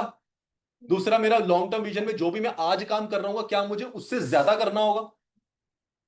लॉन्ग टर्म में अगर मैं कहता हूं मेरी कैपेसिटी है 100 बच्चों को पढ़ाने की, तो कल क्या मेरे विजन में मेरा होगा कि मैं 200 बच्चे पढ़ाऊं? Yes no? तो क्या मेरी प्रोडक्टिविटी मेरे लिए लॉन्ग टर्म विजन होना चाहिए? बिल्कुल। क्या आज की जो मेरी पोजीशन है उससे मैं ज्यादा बड़े प्लेयर्स के साथ खेलना पसंद करूंगा कल? तो क्या मेरा कंपिटिटिव पोजीशन के ऊपर मेरा क्या लॉन्ग टर्म विजन होगा? Yes no? जो मैं आज काम करता हूं, मुझे पता चल रहा है AI आने वाला जमाने के अंदर और मेरे को 2 से 3 साल बाद AI वाले लोग चाहिए, तो क्या मेरा इंप्लॉय डेवलपमेंट के ऊपर भी थॉट प्रोसेस आएगा कि यार मुझे ना ट्रेनिंग प्रोग्राम्स भी रख लेने चाहिए, मुझे इन्हें सिखाना पड़ेगा? तो क्या मेरा employee development long term objective, क्या मैं 1 साल के अंदर सब कुछ कर सकता हूं? तो शॉर्ट टर्म में आएगा क्या ये पॉइंट? क्या लॉन्ग टर्म में आएगा इंप्लॉय के साथ रिलेशन मेंटेन करना कि यार जो मेरे साथ आज जुड़े, मैं ट्राई करूंगा कि मैं इन लोगों को, मेरे की लोग हैं, इन्होंने मेरे से ऑर्गेनाइजेशन स्टार्ट करी है, I don't want to lose the people जिनके साथ मैं काम करूं। तो क्या मेरा रिलेशंस मेंटेन करना एक लॉन्ग टर्म ऑब्जेक्टिव होता है हर किसी का? Yes no? क्या टेक्नोलॉजिकल लीडरशिप में बनना है, टेक्नोलॉजी में आप चाहते हो कि हाँ यार ये चीज मेरे पास ही रहे, मैं ना दूं, इनोवेट करता रहूंगा लेकिन टॉप पे रहूंगा, एनवीडिया, तो क्या वो टेक्नोलॉजिकल लीडरशिप को फॉलो करती है? बिल्कुल। लास्ट में क्या है, क्या मेरी पब्लिक रिस्पॉन्सिबिलिटी भी मेरा लॉन्ग टर्म, वो इवन वो शॉर्ट टर्म भी होगा, चाहे आप आज काम कर रहे हो चाहे बाद से बात, क्या होगी? पब्लिक रिलेशनशिप आपको मेंटेन करना पड़ेगा, रिस्पॉन्सिबिलिटी रखनी पड़ेगी, लोगों के साथ गलत ना करना, क्या ये मेरा हर टाइम का ऑब्जेक्टिव होना चाहिए? तो क्या मुश्किल है क्या कि लॉन्ग टर्म ऑब्जेक्टिव में कौन कौन सा लॉन्ग टर्म ऑब्जेक्टिव हो सकता है आपका? आप सीए कर क्यों रहे हो? लॉन्ग टर्म ऑब्जेक्टिव क्या है आपका? पैसा कमाना है या नहीं है? जो आज आप पढ़ते हो क्या उससे बेटर पढ़ने की आपको ये 1 महीने में उम्मीद है ना, दिसंबर में? तो आपकी प्रोडक्टिविटी बढ़ने की आपको लग रहा है ऐसा कि आपकी बढ़ जाएगी? भगवान भरोसे है वो, लेकिन आपको लग रहा है कि नहीं? क्या कॉम्पिटिटिव पोजीशन होने वाली है? अभी आप लोग साथ में बैठ रहे हो, क्या उस दिन पेपर में अलग अलग हो जाओगे सारे? हर किसी को पास होना है कि नहीं होना? कि कोई क्या यार, तुम मेरे साथ बैठता था, मेरे को उन्हें देखी बच्चे की सीटें दोगे क्या? देख रहे हो, अभी तुम्हारे बीच में बाजार पड़ सकता है। फिर क्या तुम लोग अपने आप को डेवलप करने में लगे हुए हो? यहाँ पे आके क्या तुम लोगों के आपस में रिलेशंस मेंटेन्ड है? लग तो रहे हैं। ठीक है, क्या टेक्नोलॉजिकल लीडरशिप तुम्हारे काम की नहीं है? क्या पब्लिक रिस्पॉन्सिबिलिटी है तुम्हारी? ऑब्वियसली कल भाई बन के सीए बन के जब जाओगे तो पब्लिक रिस्पॉन्सिबिलिटी तो आ ही जाएगी अपने आप से। तो क्या ये सारे पॉइंट हमसे जुड़े हुए ही हैं? खत्म हो गया क्या? बेनिफिट्स ऑफ क्लियर ऑब्जेक्टिव देख लो, खुद बना देना यार। डायरेक्शन प्रोवाइड करता है, रिड्यूस करता है अनसर्टेनिटी को, मिनिमाइज करता है कन्फ्लिक्ट को, एस्टेब्लिश करता है प्रायोरिटीज को। कोई जरूरत नहीं यहाँ से पॉइंट लिखने की, मन अपने रिसोर्स एलोकेशन करने में हेल्प करता है। ऊपर से उठाना पॉइंट्स, इतने पॉइंट पढ़ लिए तुमने, 5 पॉइंट बनाने में तुम्हें मुश्किल नहीं आनी चाहिए ऑब्जेक्टिव के लिए। रिसोर्स एलोकेशन हर जगह पे जुड़ जाएगा, डायरेक्शन हर जगह पे जुड़ जाता है। अच्छा ऑब्जेक्टिव होगा तो प्रॉफिटेबिलिटी और क्या आएगी, एक अच्छी मार्केट रेपुटेशन बन जाएगी आपकी। दिल नहीं है यहाँ पे, क्या गलत कर सकता है कोई? कोई नहीं कर सकता। क्या क्लियर है? शॉर्ट टर्म और लॉन्ग टर्म को एक्सप्लेन करा, शॉर्ट टर्म क्वार्टरली एनुअली को बोला जाता है, लॉन्ग टर्म 2 से 5 ईयर्स के ब्रैकेट को बोला जाता है। सीए वाले बच्चों को बता रहा है long term short term. Done. Last, बस 2-4 मिनट और, लास्ट वाला पेज कुछ है नहीं, बस यही है। तो ये मुश्किल तो है ही नहीं, मतलब ऐसे काम का नहीं है, पर फिर भी कर लेते हैं, खत्म होगा यार। एक सेटिस्फेक्शन नहीं भी खत्म होगा। चलो सर, लास्ट एक रहेगी जो चीज है जिसके ऊपर लोग बहुत कम फोकस करते हैं, विच इज वैल्यूज। लोगों को अपने मिशन से मतलब है, लॉन्ग टर्म ऑब्जेक्टिव से मतलब है, विजन से मतलब है, सबसे मतलब है। जो हम एक कोर एरिया मिस कर जाती है और अच्छी अच्छी कंपनी इस चक्कर में डूबी है, विच इज वैल्यूज। अगर आप वैल्यूज पे काम नहीं करोगे तो आप डूब जाओगे एंड ऑफ द डे। तो बस वही समझाने के लिए आपको बोला गया कि वैल्यूज भी उतने ही इंपॉर्टेंट है जितने ऊपर के थियर्स इंपॉर्टेंट थे। सर कैसे डेफिनेशन क्या है इसकी? Values are the deep rooted principles that guides an organization decision and action. मतलब जो भी आप एक्शन या डिसीजन लेने वाले हो, कहीं भी विजन बनाते हुए, मिशन बनाते हुए, गोल रखते हुए, ऑब्जेक्टिव अचीव करते हुए, whatever you do in your organization, कोई भी डिसीजन होगा, कोई भी एक्शन होगा, ध्यान रखना कि आपको अपने प्रिंसिपल्स को नहीं भूलना है। अगर आपके मान लो आपकी प्रॉफिटेबिलिटी आने लगी तो आपके सर पे नहीं चढ़ जानी चाहिए वो, कि सिर्फ प्रॉफिट ही कमाना है यार, अब बस जैसे मर्जी आए, प्रोडक्ट गया भाड़ में, क्वालिटी गई भाड़ में। ये चीज आपके मन में जिस दिन आ गई, उस दिन आपकी कंपनी भी कहाँ जाने वाली है फिर। डिफाइन एज बीइंग, ऊपर से बोल भी रहे हैं ये देखो, जज्बात नहीं आवाज कह रही होती मान नहीं निकलेगी तुम्हारी। Defined as being inherent and, क्या वर्ड है ये? क्या जरूरत थी, मतलब क्या, मतलब व्हाई, व्हाई दिस डिफिकल्ट? मेरे को गूगल करना पड़ा जाके भाई साहब।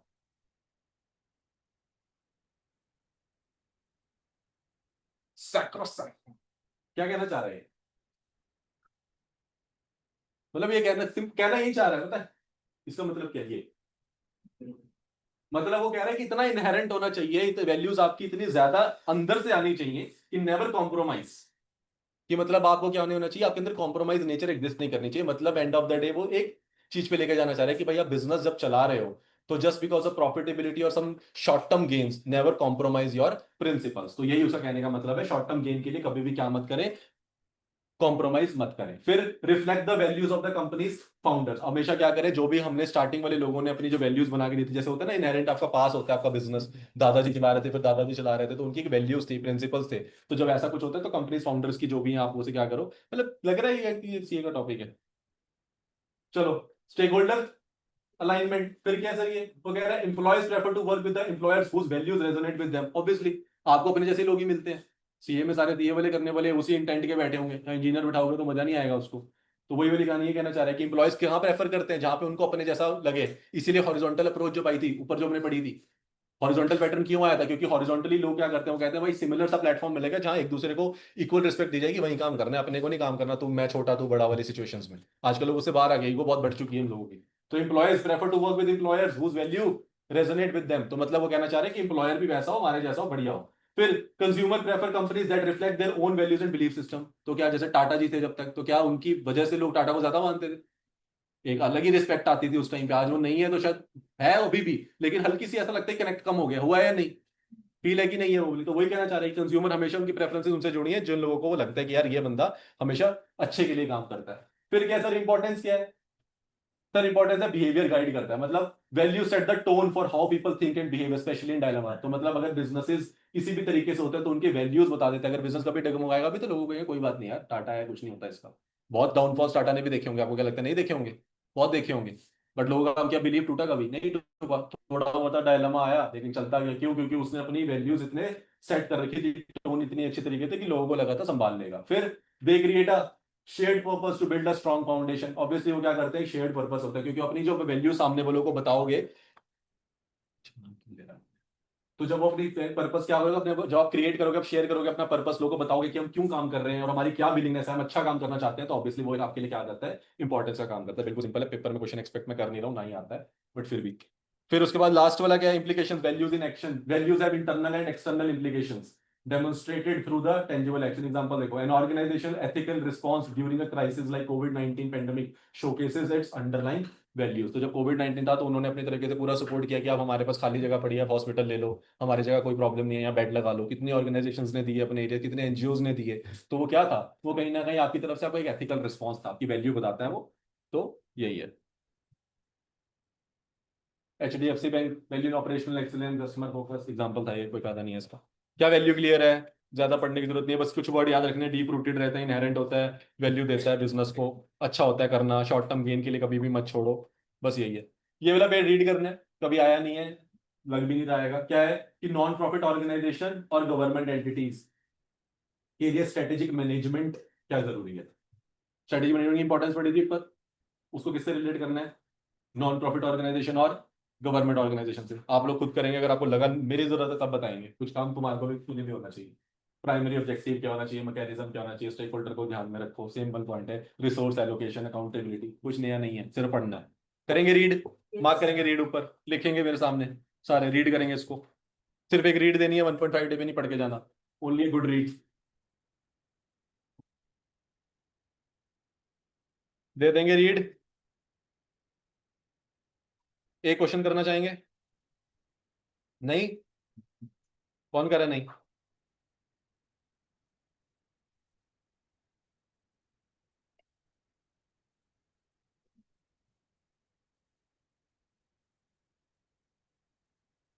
चैप्टर नंबर 1,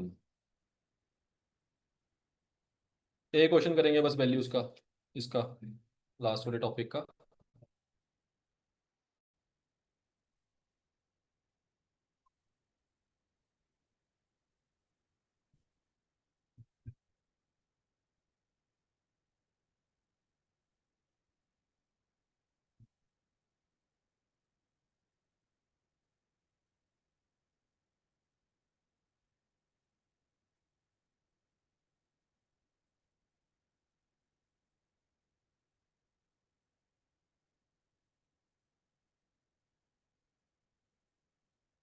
चलो,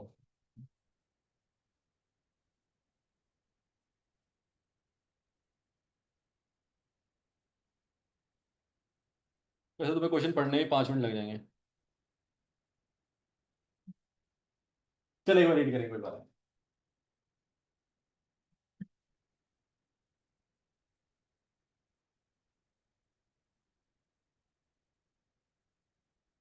देखो 3 लेवल होते हैं। पहला लेवल होता है आईसीए ने जो अब तक पूछ रखा है वैसे सब कुछ पूछेगा, उसके लिए हम कंप्लीटली प्रिपेयर्ड हैं। क्वेश्चन बैंक में कोई भी प्रीवियस ईयर का क्वेश्चन, कोई भी आरटीपी एमटीपी मिस नहीं है।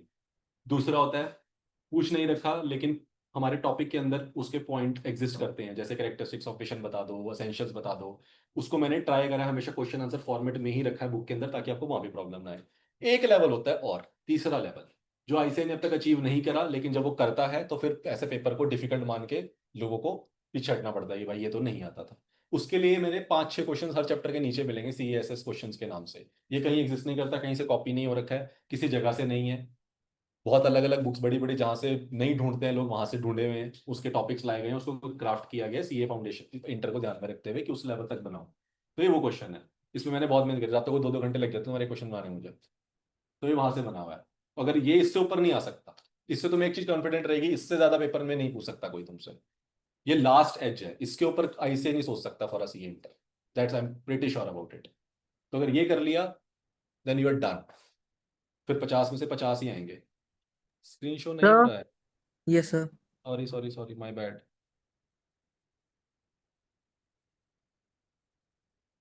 आप चेक करो। Visible visible. चलिए मैं पढ़ता हूँ थोड़ा सा तुम्हारे साथ ताकि सबको सुनने। क्या है sir? Bright Leaf Organics is a family owned company based in Jaipur that supplies organic teas and herbal products. Their founders crafted a mission statement aiming to make wellness accessible by delivering authentic natural products to Indian families. Thomas. Their vision is to emerge as India's most loved organic brand, inspiring sustainable lifestyles. Thomas. मतलब vision भी बता दिया, mission भी बता दिया. Question आपको सामने से खुद बता रहे किसका आया हूं मैं. The company promotes core values of trust, local sourcing, quality, employee respect, and environmental care. For years, Bright Life focused on Rajasthan with steady success and strong community ties. मतलब वो कह रही है वो राजस्थान मार्केट को टारगेट करके चलती है, बढ़िया काम रहता है उनका वहां पे. Recently, demand for organic products spiked across India. बढ़ गया जी उनका धंधा. रील्स लाई, रील्स फेमस होगी, ऑर्डर आने लग गए. Bright Life competitors expanded online and in major metros using aggressive pricing. Aggressive pricing पे खेलने भी लग गए वो लोग क्योंकि डिमांड आ गई, एकदम से बूस्ट आ गया कंपनी में. Some top managers propose rapid national expansion by partnering with the huge e commerce retailer. जैसे ही पता चला, लोगों ने अमेजॉन वगैरह को भी पिच कर दिया कि भाई हमारे प्रोडक्ट तुम लोग भी बेचो, डिमांड आ रही है मार्केट में हमारी अच्छी खासी. And sourcing some cheaper ingredients from outside India to increase margin. जैसे ही काम धंधा शुरू हुआ, इनको पैसा मिलने लग गया, पैसा मिला तो चाइना चले गए, चाइना गए तो पता चल गया ये प्रोडक्ट वहां 200 का बनता है, यहाँ 20 रुपए का मिल रहा है, तो चीपर और पैसा कमा सकते हैं. मतलब हम रॉ मटेरियल सस्ता होने की अपॉर्चुनिटी नजर आ गई.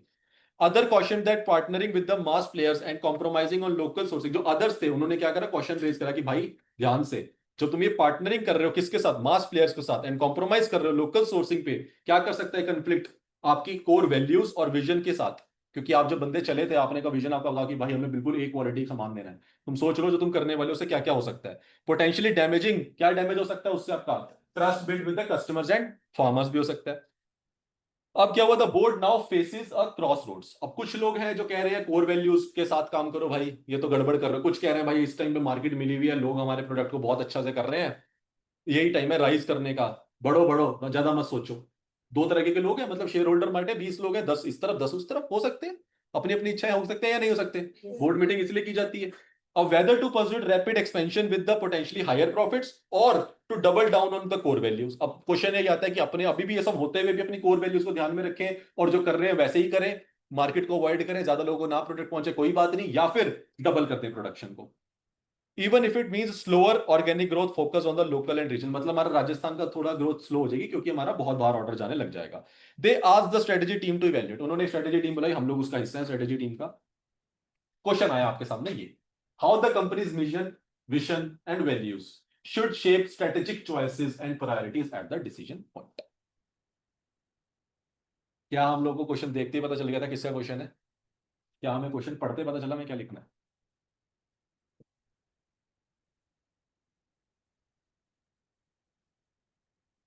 मैं समझाऊंगा इसको कैसे हैंडल करना है इन क्वेश्चंस को, डोंट वरी. बट तुम्हें ये बात समझ आई कि मैं क्या कह रहा हूँ? क्वेश्चन पता होते हुए भी आंसर ना आने की एक जो लेवल है वो बहुत कम अचीव हुआ है अभी, वो होगा. क्वेश्चन क्या कह रहा है? देखो अब समझो. अब एक सीए वाला बंदा जो पेपर सेट करोगे उसकी तरह बन जाओ, जैसा क्वेश्चन आया ना. अगर मुझे किसी बच्चे को एक, देखो बुक की तुम्हारा कंसेप्ट तो लिमिटेड है ना, बुक तो उतनी है, वो तो नहीं बदल सकता मैं या तुम. अब मुझे तुमसे पूछना भी वही है, पर वैसे नहीं पूछना जैसे आज तक पूछा हुआ है. तो मैं कुछ भी लिखूं, ऐसे घुमाऊं वैसे घुमाऊं, ये उसकी टाइम वेस्ट है, ये मेरा टाइम वेस्ट है कि मैंने इतना मुश्किल क्वेश्चन तुम्हारे को ड्राफ्ट करके दिया. तुम्हें क्या तीन चीजें नजर आई? 6 पावर्स के बारे में जो पता है. विजन क्या होता है, ऊपर इसकी लाइन दो, ये विजन इसने बताया, ये ऐसा होता है जो विजन के हमने डेफिनेशन में पढ़ा था. मिशन के बारे में छोटा सा पैरा, कितने नंबर का, अगर ये 2-3 नंबर का या 2 नंबर का बोलेगा, तीनों के बारे में एक एक पैरा बना के आंसर लिखाओ. दिखाता हूं तुम्हारे को कैसे करेंगे. Role in shaping strategic choices and priorities. Mission statement, the mission line वही है जो ऊपर लिखी थी. Clarifies what the business company is in. क्या ये क्वेश्चन था हमारा? शुरू से करा था. Who it serves and the manner in which company delivers values.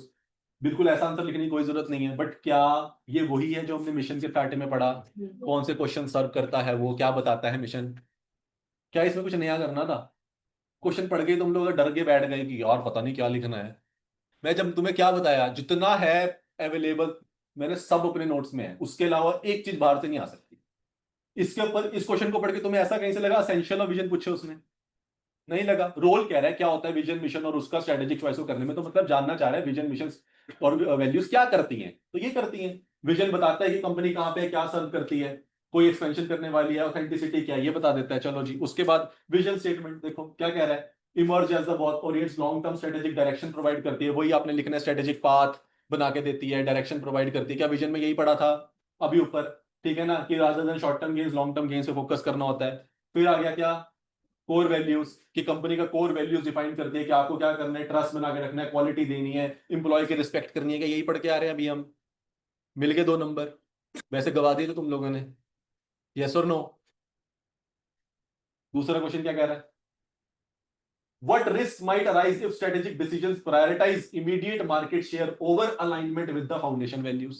कह रहा है अब क्या होगा, क्या रिस्क नजर आ रहे हैं अगर हम ये डिसाइड करते हैं कि हम मार्केट में जो हमने सोचा हम एक्सपेंशन पे ध्यान देंगे रेदर देन हमारी वैल्यूज के ऊपर। 2 बंदे थे लड़ रहे थे, वो कह रहा था बढ़ाओ बढ़ाओ बढ़ाओ, ये कह रहा था रुक जाओ थम जाओ वैल्यूज पे ध्यान दो। ये कह रहे हैं इस वाले बंदे की अगर हम सुन ले और हम बढ़ने की आप बात करें आगे, छोड़े वैल्यूज गई भाड़ में, तो क्या होगा, क्या पॉइंट हम लिख सकते हैं। देखो, लॉस ऑफ ब्रांड ट्रस्ट, क्या ब्रांड के ऊपर से लोगों का विश्वास उठना शुरू हो जाएगा। क्या फिर इंटरनल कंफ्लिक्ट, जहां पे हमने वर्ड पढ़ा था मोटिवेशन, वो अच्छे काम के लिए थी, उल्टा कर दो। मैंने देखो यहाँ पे लिखा भी है, क्या लिखा है इस वाले में, किसी और आंसर में लिखता है क्या, हाँ किसी और आंसर में मैंने यहाँ पे ना छोटा सा लिख दिया, इसके अंदर भी लिख दूंगा कि ये किसका उल्टा आंसर है, वो मैंने नेक्स्ट वाले क्वेश्चन में लिख दिया होगा। ठीक है, तो क्या ब्रांड का ट्रस्ट लूज हो जाएगा, क्या डिमोटिवेशन हो जाएगी, डिस्कनेक्टेड से फील करने लग जाएंगे, यार सिर्फ प्रॉफिट के पीछे भाग रहे हैं, सारे काम कैसा हो रहा है किसी को कोई परवाह ही नहीं है, ऐसे होने लग जाएगा। क्या हमारा dilution of the competitive advantage, क्या जो हमारी कंपटीटिव एडवांटेज थी, हम उस मार्केट को एक बहुत बढ़िया नीश प्रोडक्ट देते थे, क्या हमारी डिल्यूट हो रही है। अब तो क्वालिटी पे हम क्या नहीं कर रहे, 20 रुपए का माल लेके आ रहे हैं चाइना से, तो क्या डिल्यूट हो रही है, क्या हमारी रेपुटेशन रिस्क पे है। क्या ये पॉइंट में ज्यादा सोचना था क्या, तुम अगर यही ढूंढते रह जाओ क्या लिखने है, जो सीधे वाले पॉइंट है उनका पुट्ठा लिखना है। जो पढ़ा था why mission is important, why goals is important, उल्टा कर दो। वहां था सेग्रीगेशन ऑफ ड्यूटी है, यहाँ पे रहेगा कितना काम लग जाएगा, प्रोडक्शन बढ़ जाएगी, सेग्रीगेट रहेगी नहीं, प्रोडक्टिविटी एनहांस ही नहीं होगी, कंट्रोलिंग के कोई फैक्टर्स ही नहीं बचेंगे। सिर्फ उन पॉइंट को क्या करना है। उसके बाद उसने लास्ट क्वेश्चन क्या दिया,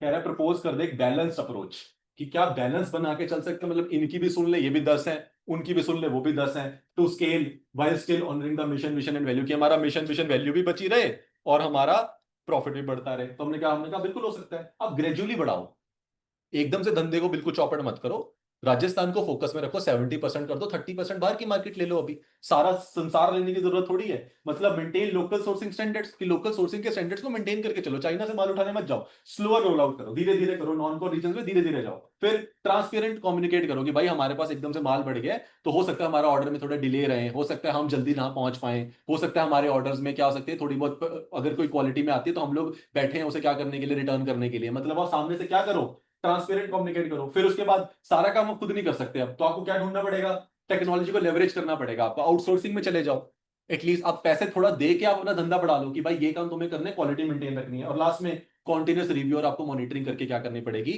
चलनी पड़ेगी, तब जाके ही आप एक बैलेंस्ड अप्रोच कर पाओगे। क्या क्वेश्चन डिफिकल्ट था आंसर वाइज सोचा जाए तो, बट क्या क्वेश्चन पटाखेदार था या नहीं, पढ़ के मजा आया नहीं। तो पेपर आपको ऐसा क्वेश्चन जैसा मर्जी दे, दिस इज द क्वेश्चन, मैंने रात को ही बनाया है बहुत टाइम लगा के, इसके अलावा और भी 4-5 बनाया है, तो करेंगे, मैं ऐसे क्वेश्चन बैंक दूंगा। बट द पॉइंट इज, तुम्हें ट्रस्ट करना है कि जो मैंने तुम्हें पढ़ाया है ना उसमें सब आंसर छुपे हैं, सिर्फ द पॉइंट इज चेस की गेम है, बहुत सारे राइट मूव्स हैं, you have to play the one which is the best move available at that time in your head, that's it. पूरा पेपर एक चेस की तरह होता है, प्यादा चलना भी बहुत जरूरी है, वो जहां पे उसकी जरूरत पड़ती है, ये चेंज एवरीथिंग, ठीक है ना। तो इसलिए सिर्फ वहां पे क्या ध्यान देना है, मेरे माइंड को ध्यान में रखना है कि अगर समझ नहीं आ रहा, कुछ क्लियर नहीं पूछ रहा है, तो बिल्कुल बेसिक पूछ रहा होगा। पहले क्वेश्चन में बिल्कुल विजन मिशन और उसके बेसिक डेफिनेशन पूछी उसने आपसे, अगले में बोल दिया जो अच्छा होता है अच्छा नहीं कर पा रहे, उल्टा बता, बुरा होगा तो क्या होगा, तो बुरा बता दो, उल्टा कर दो वर्ड्स को, जो इंपॉर्टेंस थी उसे लिमिटेशन में कन्वर्ट कर दो। बस इतना तो सी वाले बच्चों से एक्सपेक्ट करना चाहिए हम लोगों को। और लास्ट वाले में क्या बोला, कह रहा अगर बैलेंस बना दोगे तो क्या होगा, तो बैलेंस बना दो, कि ये करो लेकिन इसको ध्यान में रखना, ये भी करो लेकिन इसको भी ध्यान में रखना, लॉन्ग टर्म ऑब्जेक्टिव अचीव करो प्रॉफिटेबिलिटी का, लेकिन शॉर्ट टर्म्स को करते जाओ धीरे धीरे करके अपने, उन पे क्वालिटेटिव मत करो, यही तो लिखना है। और ये आंसर में वो तुमसे ये नहीं एक्सपेक्ट करेगा तो बुकिश लिखो, क्योंकि आंसर बुक से है भी नहीं। तो what ever you right, if you right right in your terms, तो वो आंसर सही माना जाएगा. You might not get complete 5 or 5, but definitely 3.5 or 4 if you attempt it in the right manner. बस डन. Yes, sir. चलो chapter 1 खत्म है. इसके क्वेश्चंस होंगे थोड़े बहुत और नेक्स्ट टाइम देख लेंगे और फिर चैप्टर नंबर 2 शुरू करेंगे. क्या आई होप ऑनलाइन वालों को समझ आ गया होगा. एक बार बता दो इस क्वेश्चन को Yes, समझ sir. आया. Yes, sir. चलो very nice. Bye bye, take care.